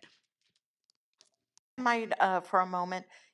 He was also selling baby onesie T-shirts that said "No vax, no problem." I put the link and the information, two links down there for you guys to check out, just for your information. And for full disclosure, I do believe that the MMR vaccine is linked to these rising cases of autism. But I'm not the HHS secretary. I'm not the one who's been on interviews talking against the MMR vaccine and these particular issues. RFK is. And the issue is that when he put out his press release, he didn't state any of the other stuff that he had. He could have stated, "Hey, while I believe such and such that is linked to autism, I do believe that children at these particular ages," because he's talked about all these different things about not giving it so early, about giving it later on in the youth. And he didn't state none of that. He jumped right behind the vaccine, jumped right behind the shot. And you guys have to admit that. That's what I'm saying. You guys lose arguments because you guys stay on this stuff and you don't want to call people out on their nonsense. And there's just not enough in studies. I mean, I've shared over and over again that my daughter had a what they call like a febrile seizure, and it's due to, in her case, high fevers, and you know, she took the 4 shots at the same time. I agree with Andy. In our case, and this was 18 years ago, not only was it not offered to separate the shots, it was not recommended to my husband and I. And it was very tragic what happened to her and what happens to a lot of kids. And again, nobody knows what autism is actually caused by. So the fact that we continue to deny that some children have reactions to these vaccines is ridiculous. So I agree that more needs to be done to actually link certain patterns together. Did you guys know that when you Yeah, go it's a from state to cocktail of state, vaccines. did you know It's that when you go from state to state, the vaccine schedule changes? Like if you live in New York and you move to Utah, there's a different vaccine schedule. Did you know that? Like it could be the same 3 to 5 year. Did you know that there are things that are like states determine specific vaccines that children have to have and things like that? Like there's a lot that That makes people. sense. Different environments, different climates. That makes sense. That makes all the sense in the world. This Let is me Nurse let me ask Sharon. So Carlos. I can Um, just say I, from the well, textbooks when I was in nursing school, it's one vaccine schedule. And it may differ by state, but from when I went to school, it was one vaccine schedule that they had from the child for the child from birth to age 18. Um, I'll also say that you can't look at it in a vacuum. I'm not saying that vaccines don't contribute to autism. I don't know. I'm not an expert in that. But another thing is that with increased maternal age, the rates for autism skyrocket. So the older the mother is, the higher the chances that her child is going to have autism. And we all know that people are having their children later. So you can't look at it in a vacuum. It's not just the vaccines potentially. I think it's a combination of environmental factors, the food, everything else, and then the maternal age. and also the male age. Oh, sorry, Jonathan. no, go. Well, I was going to say also the male age, and it's important to remember that pregnancies over the age of 30, geriatric pregnancies, until women got really up in arms about the term geriatric pregnancy, right? So now they don't call it that anymore. But you just look at Hey, we don't when like to be people are called fat having, either. Just you just saying. look at when people are having children, it gets later and later and later, and these are some complications for that. And then back to just autism, the largest increase was between 2006 and 2020.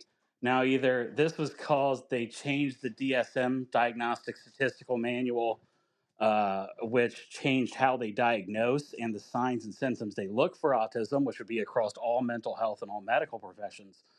Or it was because that's the year that Apple released the touchscreen phone. It could be either, right? I mean, if we're just going to Basically. start trying to correlate things, I mean, we can just throw darts, right? It feels like. All right, so guys, so anyway, wow, guys, listen to me. I'm sitting here, and I don't know. I mean, we're saying that autism is. I mean, there's a lot of things that wasn't diagnosed before that's being diagnosed now. Is it because we're better at diagnosing it? Is it better that we're aware? I mean, there's some illnesses that we had, that weren't diagnosed, until we were able to. We got a lot better in terms of medical technology. I mean, there's just so many different things in terms of diagnosing autism. I'm not saying that's the reason, but could that possibly be the reason as well that we're better at Jonathan, diagnosing? when it was first Absolutely. diagnosed, like I think it was in the 40s, it was Okay, it was just diagnosed as schizophrenia in children. Okay, so it was okay, a very narrow diagnosis, and so it was very rare because you don't see that very often. Obviously, you still don't see that very often. Okay, it was called schizophrenia childhood type. Okay, then in 80, it went to infantile autism, which made it much broader. Okay, so it's a spectrum. It expanded the spectrum. In 2013, it expanded even further. So we have changed the diagnoses to include many more conditions, and parents are on the lookout for many of these things. In the 40s, you might have just thought a kid was slow, and so there were things, right? I mean, mhm, people didn't necessarily, come up with these diagnoses. There are, look, there are a lot of studies showing that it might have genetic causes. There obviously are some, it could be, honestly, I think we should be looking at microplastics. I always worry about that, and we never seem to do anything about that. And we all know it's within us and everything.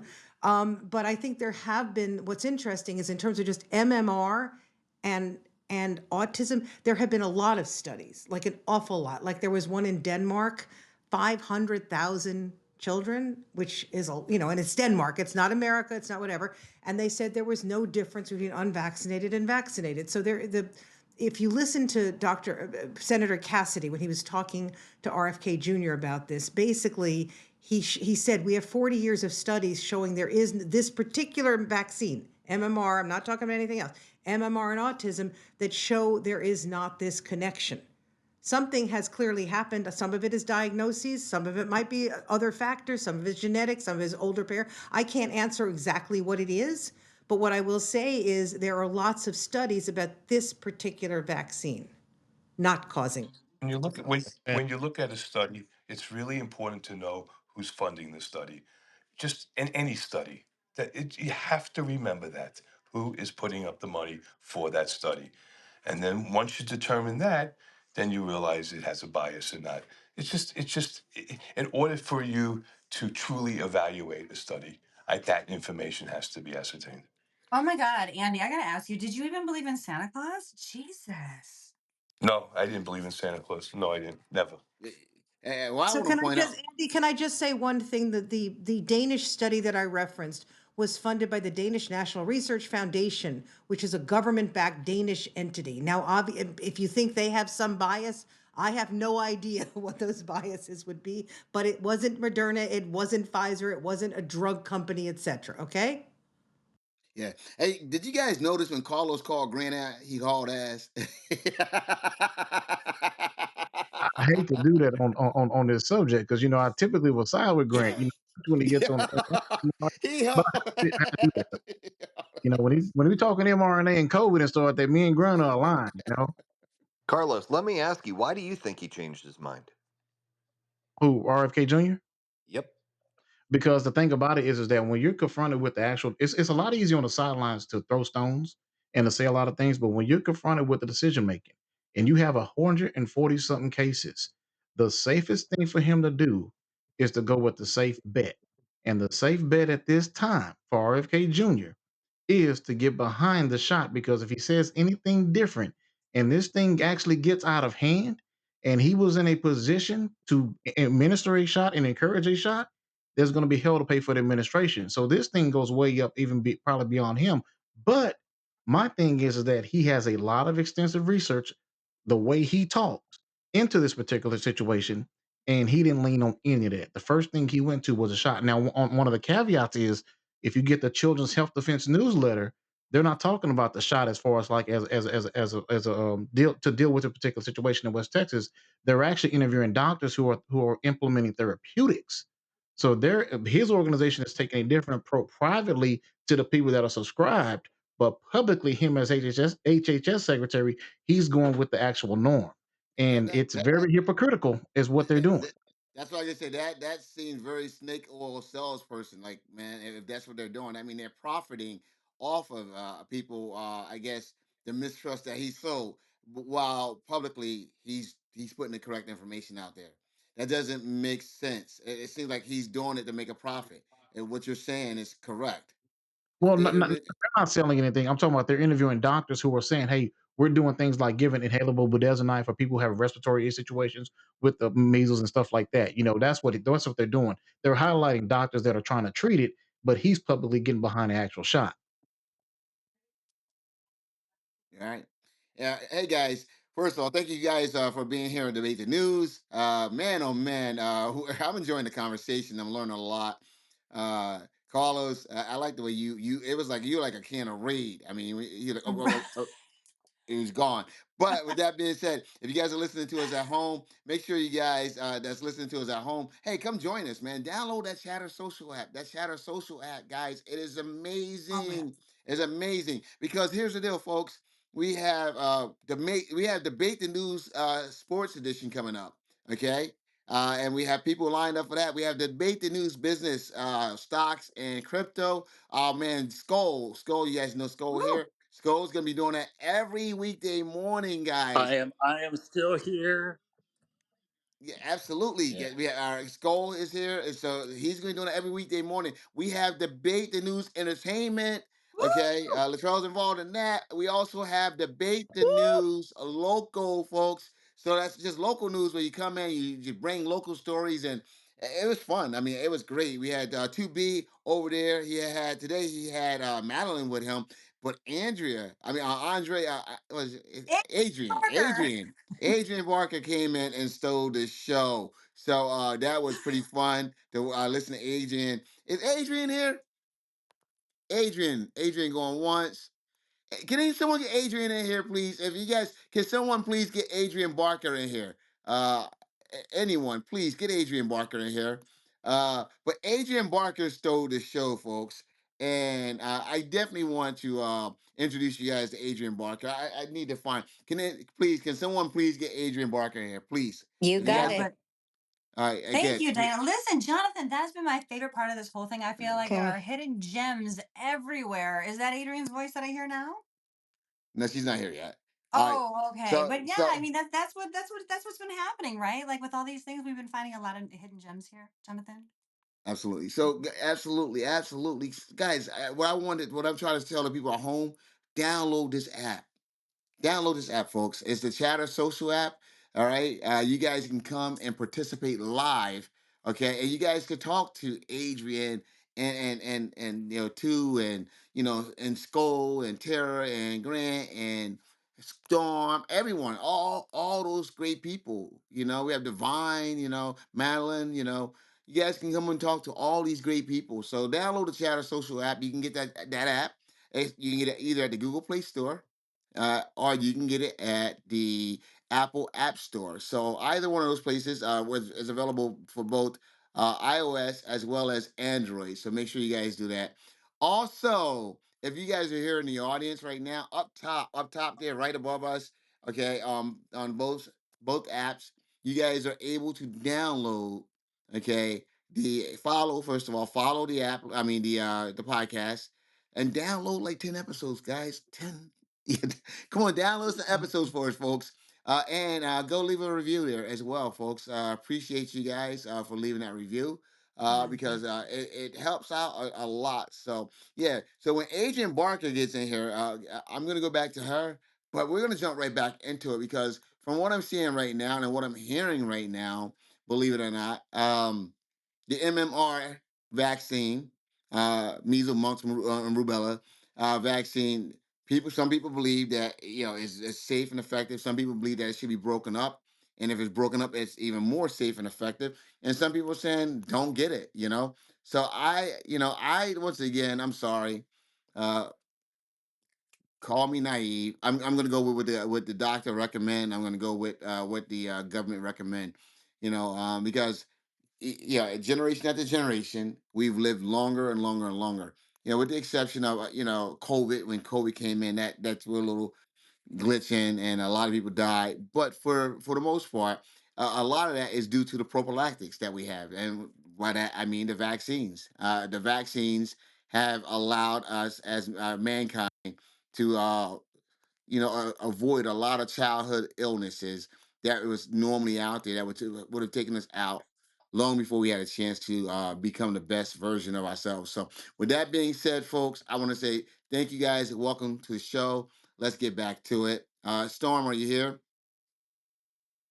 Storm going once. All right. Listen, while we're waiting on Storm, Jonathan, I wanted to, if you don't mind, I'd like to open it up. I just wanted to know, I think there's a few folks in here that I heard speak before that are that maybe have had a vaccine injury, and I wanted to at least allow them the platform to be heard if they'd like. That's all. Is there anybody in Of here that course. wanted to speak? One time I handled really hot peppers and then I scratched my nuts after and they burned real bad. Okay. Yeah, yeah, bro. We don't do that here. Appreciate the attempt at the humor. But not right now, Andrew. Not right now. Is there anyone with a vaccine injury? I know of someone with a vaccine injury. That's fine. We can open it up to that as well. Have no problem opening up for that as well. But yeah, more importantly, when we're speaking about vaccines and vaccination, Nurse Sure, you came off and you said something. You were really passionate about how you feel about the vaccine. Now, earlier today, someone I believe that we were getting 72 shots by the time from the time we're born to the time we're 18, and when we look it up, that schedule only has between 17 and 19 shots. Nurse Share, do you believe that the vaccines have hurt us, or do you believe that they've hurt us or helped us? I think overall they have helped us, but in general, I always say you can't look at things in a vacuum. What's good for 98.9% of the population may not be good for, that remainder of the population. So it's just something you have to look at over time and educate yourself, try to make the best decisions for you. As a nurse share, do you think that it's best to break them apart at least? So again, I think it's, whatever's best for you. Like for my family specifically, my dad's a physician. He had saw some adverse effects, if you will, in my oldest brother. And he broke up his vaccination schedule after that. And he did it for all of us. And I did not do it for my firstborn. And I noticed like an immediate speech regression after one of his vaccines. And from that point on, I did break them up. So I didn't decide not to get them. And he's totally fine and healthy as a horse. And we don't have any issues. But I think it's a little different for everyone. We're not all made the same, and even though the medicine's the same, it impacts people differently. So And one I quick, can go with that. I can go ahead. Who's that? Andy? just one quick question for the nurse. Paulus. I've heard about this in medical circles. There's a fundamental belief that you listen to the mother. Is that still the case, where you listen to the mother because she knows the baby better than anyone? It absolutely is if you have the right pediatrician. And, it's super important for, you have to find a pediatrician that has a good bedside manner and also takes what you feel about your children into account. Our pediatrician is great. I can speak to one time when I took my son in, he would get sick with the exact same thing, the exact same time of year every year. And we knew that gentamicin was what he needed to get rid of it. And she didn't want to give me that. She wanted to let it ride out. She didn't want to do a chest x-ray because he didn't sound like he was congested. But he was always congested, so much so that you couldn't hear it, but you could see it on the x-ray. So I told her, if you're not going to prescribe that, at least get him the x-ray. So she got us the x-ray and we were down the hall getting it. And I was complaining about her very loud while we were in the waiting room. And then she came back in and said, I called your pediatrician and he said to go ahead and give the gentamicin. So if you have the right provider, they will listen and they will do what you're asking. And he was fine within 2 days, like before we even finished the course of the antibiotics. Mm-hmm. Good So stuff sorry. there. No, good stuff. Nah, I definitely appreciate that, guys. So yeah, so once again, as I said, we've been speaking about this, guys. You know, RFK, and don't listen to me. I don't okay for. I'm not going to be upset with him.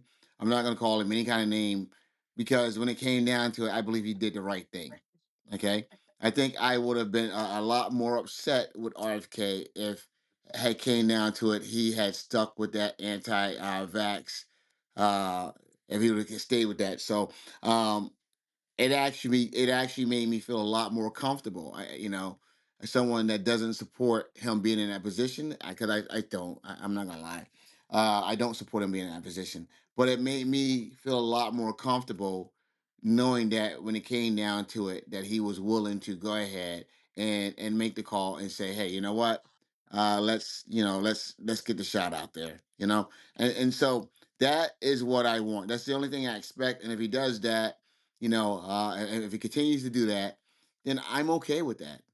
I'm okay with that, folks. If we can get through this term, but if he starts doing some things that that I think is contrary to known medical practice and I guess best practices, then I'm going to find that problematic. He can bring awareness to alternative stuff. I'm all for that. I think everything should be looked at. Everything should be considered, but let's not have people dying unnecessarily because of your untested beliefs. So I just want to put that out there. Now let's Jonathan, go. Good. Jonathan, Who's that? Yes, go ahead. Jonathan, it's Yella here. So Yella here. Can I speak to the stats that I put in the chat? Let's do So, it.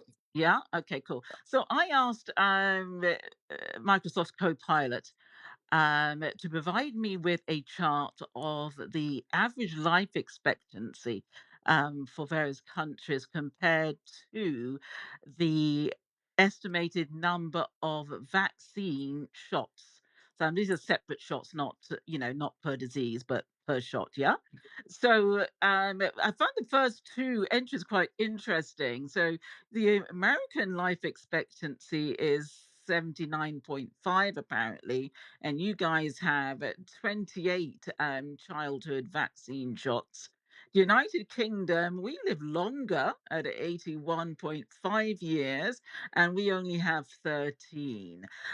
So, although, of course, we know that correlation is not causation, those figures do beg for a second look, right?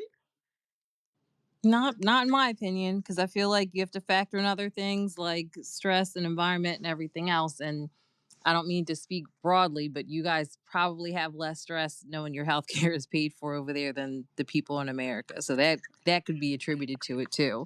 And while we're on stats, I just did want to highlight that in terms of deaths and global death rates prior to the introduction of the vaccines in the early 60s, the measles caused an estimated 2.6 million deaths annually worldwide.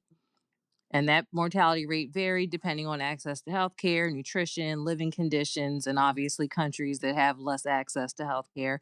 The death rate would have been much higher there. So I say that just to highlight that if you start adding that up and compounding that 2.6 million deaths annually worldwide, and think about how many people may have autism from a vaccine or may be dying from this disease if they get it, it's less than 2.6 million. And I think this might be one of those situations where, the good outweighs the bad. And that's probably why they have the vaccine funds for some of those injuries that do get reported. So my question for you, Can I say because one thing? of course, let's go. Let's go. Yeah, thank you. So, what these stats do is to call into question the assumption that was made earlier that your fall in death rate is as a result of your vaccines. It certainly calls that into question. So that's all I'm saying. I'm not trying to make any claims, but just saying, we need to look at some of the assumptions we're making. Thank you. Did we talk? I'm sorry.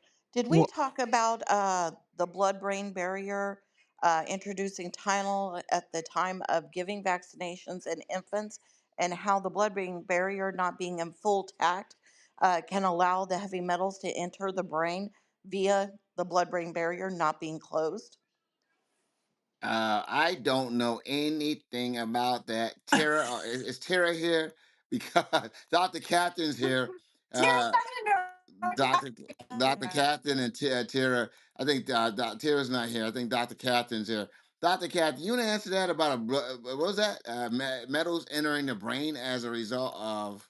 The I blood-brain barrier not being closed. No, your blood-brain barrier is like a gradient, and it's true. Some things pass through the blood-brain barrier, some things don't. So you're concerned about metal toxicity from a vaccine getting in, permeating through the blood-brain barrier? Yes, it's been talked about by many doctors, and Oh, and yes. have they done studies where they stain the brain tissue or test the cerebral spinal fluid for these heavy metals you're concerned about? Yes, their studies showed that when the blood-brain barrier was still open, and in conjunction with administering Tylenol, heavy metals were able to pass through into the brain because the blood-brain barrier was not fully closed. And as far as Oh my gosh. Oh, okay. So, RFK, mm, he was actually selling T-shirts that said, not just T-shirt, infant onesies saying, no vaccines, no problem. He was not with the CHP that was selling those onesies at the time Wait, that they had those a onesies were T-shirt. sold. Yes, they do.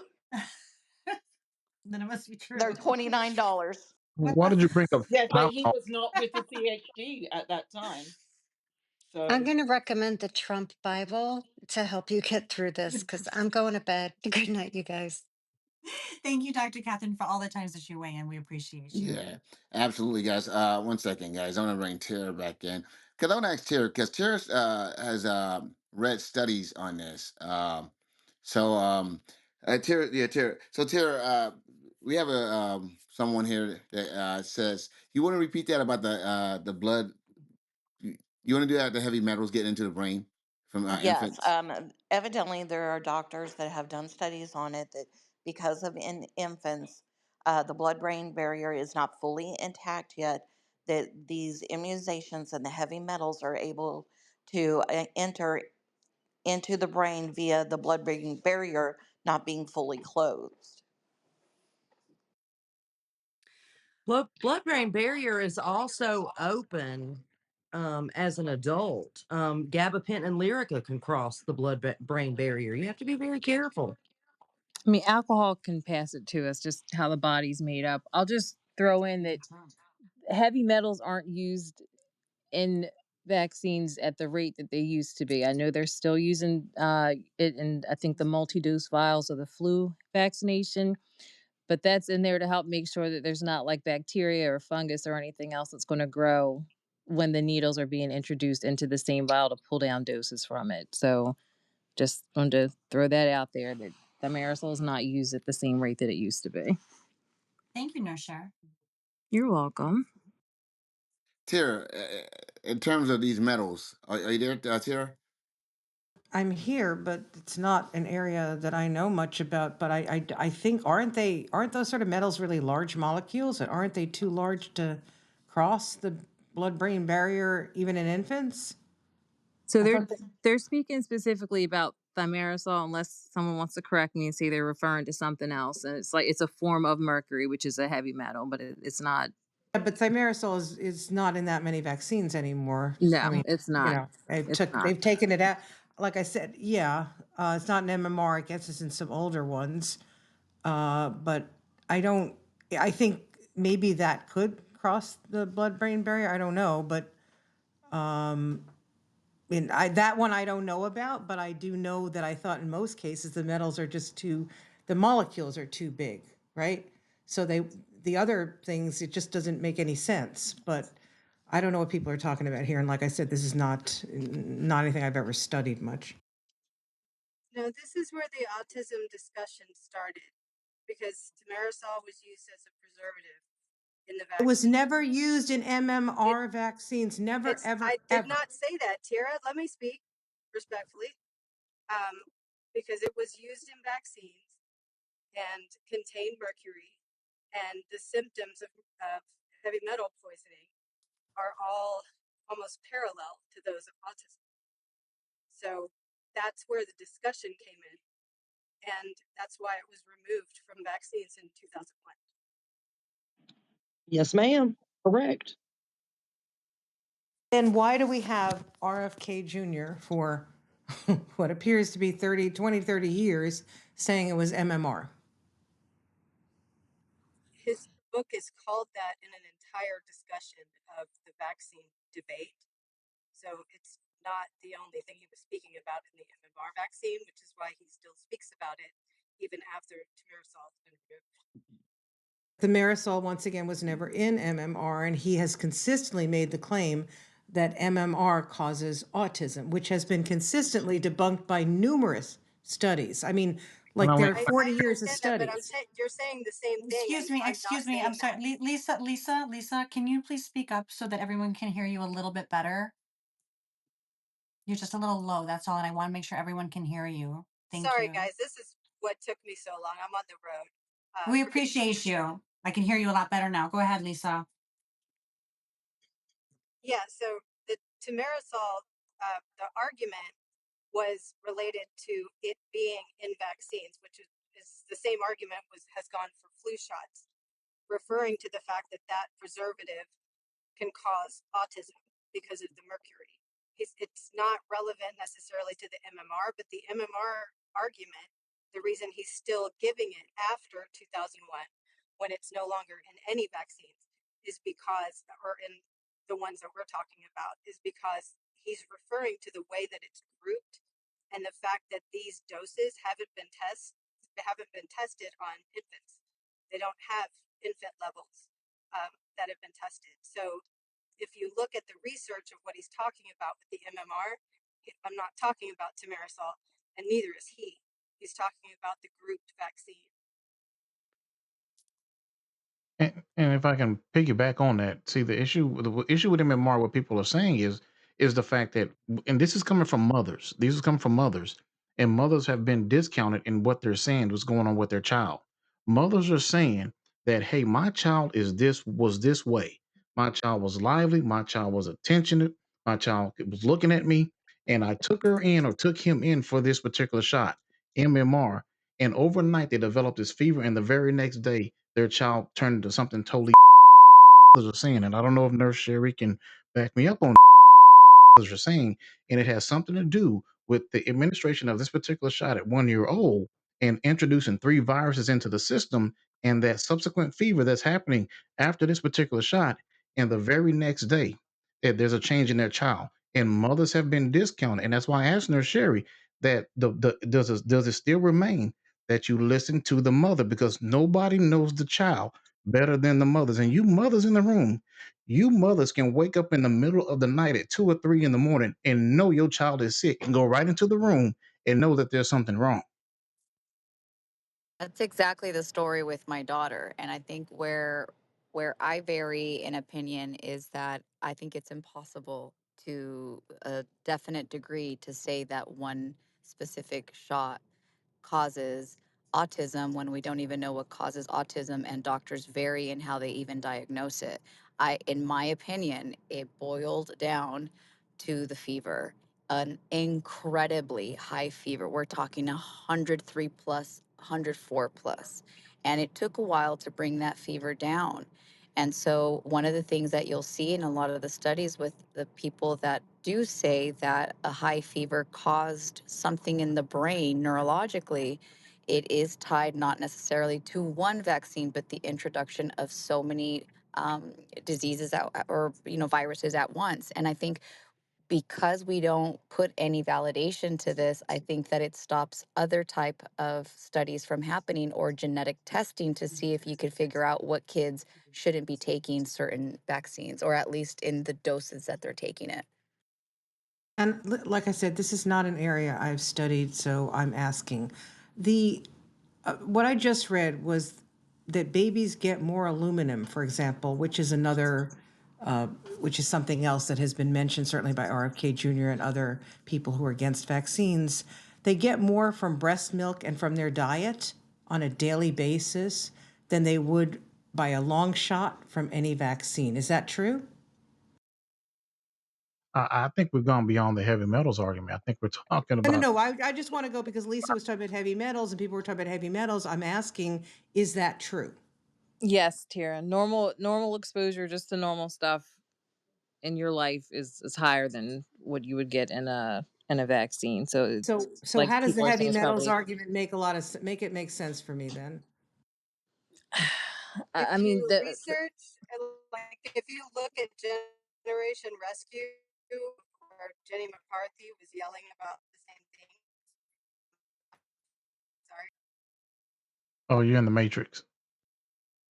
Jenny McCarthy is not a doctor. I'm asking for studies and stuff like that because they Well, and have Lisa's studied. different because I think she went in the matrix. I just want to say that I do know that Jenny McCarthy does use her platform to talk about her autistic son. So No, no, no. that I I understand know. that, Daphne. Well, What I'm saying is that I asked a very specific question. The question is people that then people mentioned heavy metals. And what I asked is, isn't aluminum, which is the other major heavy metal that's mentioned, isn't that more prone? You get it from breast milk, you get it from diet. Kids get a lot of it. So why? And that has been studied. So what is the issue here about that? I think it's just the amount at a particular time and the rate of absorption because of how it's injected. Like when you have if there's topical things that have aluminum, no, they're not all just rushing through your blood brain barrier. So it's I think the fact that it's injected, circulating in the bloodstream, it has access to different things in the body that something external would. So you may have more exposure over time to something topical. It's a lot different when you're injecting something into someone. No, Sherry. I mean, I'm not an expert, but are these shots supposed to be injected into the blood or into the muscle? So it's supposed to go into the muscle, but there's, and Daphne, you're a nurse, you can probably speak to this. There's a very specific technique that people are supposed to do when they're giving intramuscular injections. They're supposed to kind of draw back on the needle and make sure they're not in a vein before they inject. That's not done as widely as it used to be. So that, I true. mean, that could be an element too. I've Right. seen people, they get the flu shot and it goes into their vein instead of the muscle and they drop on the floor like a sack of potatoes and they're fine at like 5-10 minutes later, but like where it's injected absolutely impacts how your body absorbs it and what happens after that. So they're supposed to aspirate. I'm sorry? They're supposed to aspirate. They're supposed to Yes. put the needle Yep. in, and they're supposed to pull back. And if they're supposed to not see blood, right? Yeah. And if they see blood, they're supposed to pull the needle back a little bit, push the little bit of blood that maybe came up into the needle out, and then aspirate again to make sure that they're not still in the vein. And this is where I think ultimately the blame is going to go as far as with the COVID situation and these particular shots, because what happened was you had all kind of people administering these shots, and nobody was out there aspirating. Now, don't tell me these people were aspirating on you. And I do believe some of these shots, a lot of these shots, actually went into the blood system. Yeah, I mean, I'm sure shots were administered wrong. They were doing the tests wrong. They had people that were going through the um the sinus tissue and causing people to have cerebral spinal fluid leaking down into their nasal cavities because they hadn't been Oh, trained properly. That's unfortunately that's some of the things that happen when you have a rapid thing roll out like that, and it's subject to human error with all the different people that are doing it. it's true. A lot of things happened really fast too, like with the COVID vaccines. I'm just saying.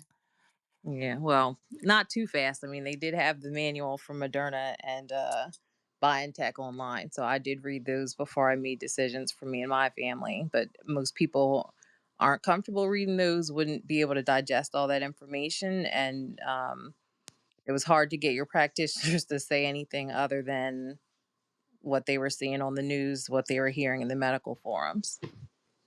No, absolutely. Now, all right. Well, folks, wow. So first and foremost, I want to say thank you guys for coming out as always to debate the news.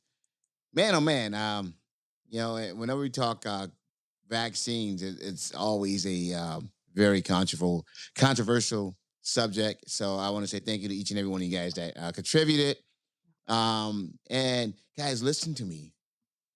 If you guys, once again, debate the news business, stocks and crypto, that's going to be huge.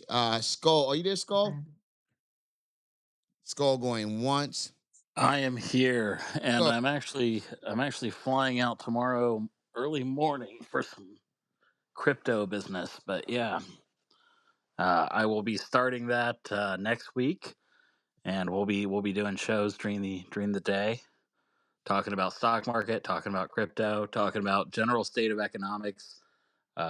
Want to try to keep it apolitical, right? Because it's more of a market and economics focused show. But I think there is plenty of things to debate there, so we can talk about that a little bit as well, Jonathan. Absolutely. That's going to be so good. We're looking forward to it. Everyone is. no, absolutely. So we have that, guys. Debate the News Sports. That's going to make its debut next week. We have Debate the News Entertainment. I got to figure out when that's going to make its debut. And hey, guys, we got some Debate the News, some real pleasant stuff that we're going to roll out prior to V2 on the Debate the News platform. Donate to Lose Local came out today, and guys, I had a good time. I actually enjoyed it. It allowed us all to get to know each other and just speak about stories that took place that locally, not just stories that was political. And so people can talk about dogs, dog shows, or whatever the heck it was, different things. And that was pretty fun. It was pretty fun to get to see people sharing news and not having to like really argue it, a little like debate questions or whatever. But it was a fun time. So, folks, do me a favor. If you're listening to us at home, download the Chatter social app. All you have to do is go to the Google Play Store for Android and download it. And if you have iOS, go to the Apple App Store and download it there. Guys, V2 is coming out soon. That's version 2. And oh my gosh, it's going to be incredible. Get in now, get in early. Once again, if you're listening at home, we appreciate you guys. Hey, if you're listening here on the app, do us a favor. Go up to the link up top. Follow the podcast, guys. Follow the podcast. Start off by doing that. Then after you follow it, go into it, hit those 3 dots and go and hit automatic downloads. Okay. Automatic downloads. Guys, really, you guys are doing us a great favor if you do that. And that's on both platforms. It's up there on both platforms. You guys should see the link up top. Guys, download 10 episodes or so. All right, please. Okay. Because No, we mean that. Please come on. We're friends, guys. You come every night. exactly. Say it again. You come every night. Download the episodes. We really appreciate you. Thank you, guys. Every one of you. Absolutely, 100%, guys. So yeah, make sure you guys do that. It'll be a great help to us. And so I want to make sure before I go, Yella, are you here? Yeah, I am just yes, Now, just before I go, where are you from? where am I from? Yeah, In what context? if you don't mind, go ahead and tell them about yourself. I'm from the UK. Okay, you're in the UK, all right, and you do shows. You do shows here on Chatter as well, correct? I certainly do. Uh, Yes, yes. I Shows. see you are. Imitation is the best form of flattery. Yes, tell us about the name of the shows and when they can partake in those shows. So okay, so our new timing is um 6:30 my time, which is 1:30 p.m. your time. Mondays through to Fridays, except for Thursdays when we are doing it at 4:30 p.m. your time to try and involve you guys, because on Thursdays we do our Brits talking USA politics with Americans. So this is where we we talk all about your politics and your guys, some of your people from America come and educate us a little bit. Yeah, so On the other days, we are looking at things going on in the UK that have implications beyond our shores. So we're looking really at global issues, and we kind of look at it from a UK lens, but looking at what's going on in the US and globally across the world. Yeah. So good. And the name of that show? So we calling it UK News Talk now? UK News Talk, and then on Tuesdays we do one which is specifically UK politics, which is so that show is called This Week in Politics UK.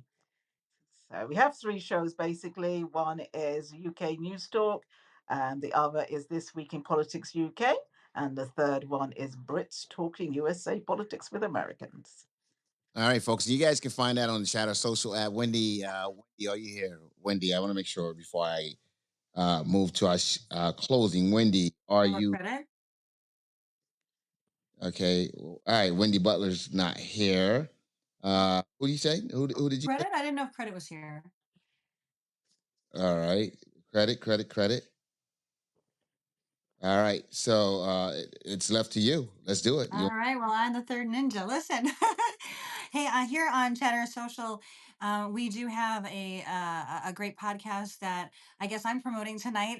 It's they're called the Rainmakers Power Hour, and it's on. You're gonna find that in Wendy Butler's channel, Money Mindset Matters, and then we take that podcast that we do here live exclusively on Chatter Social, and we boost that out every single week, and so you'll find an episode live there. So you guys, when if you're looking for topics as it pertains to business, crypto, investing, real estate, and some really cool, fun ladies to talk about it. We're going to bring a lot of fun folks to you. So, anyway, thanks for the shout out, John.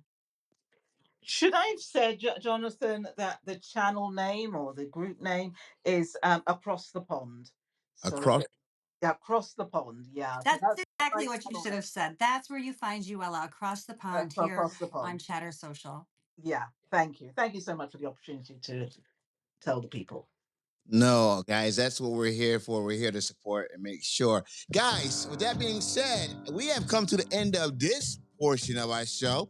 Of course, we're going to have the after show and the lounge where we're going to talk everything. So, with that being said, folks, I want to thank you, each and every one of you guys, for coming out. And for you at home that's listening to the podcast, thank you for downloading an episode and taking your time and listening with us. So we will be back again tomorrow with a different episode, different title, different topic. Until then, guys, hey, go and debate the news with your friends and family, guys. Love you guys. And we will see you back here tomorrow, guys.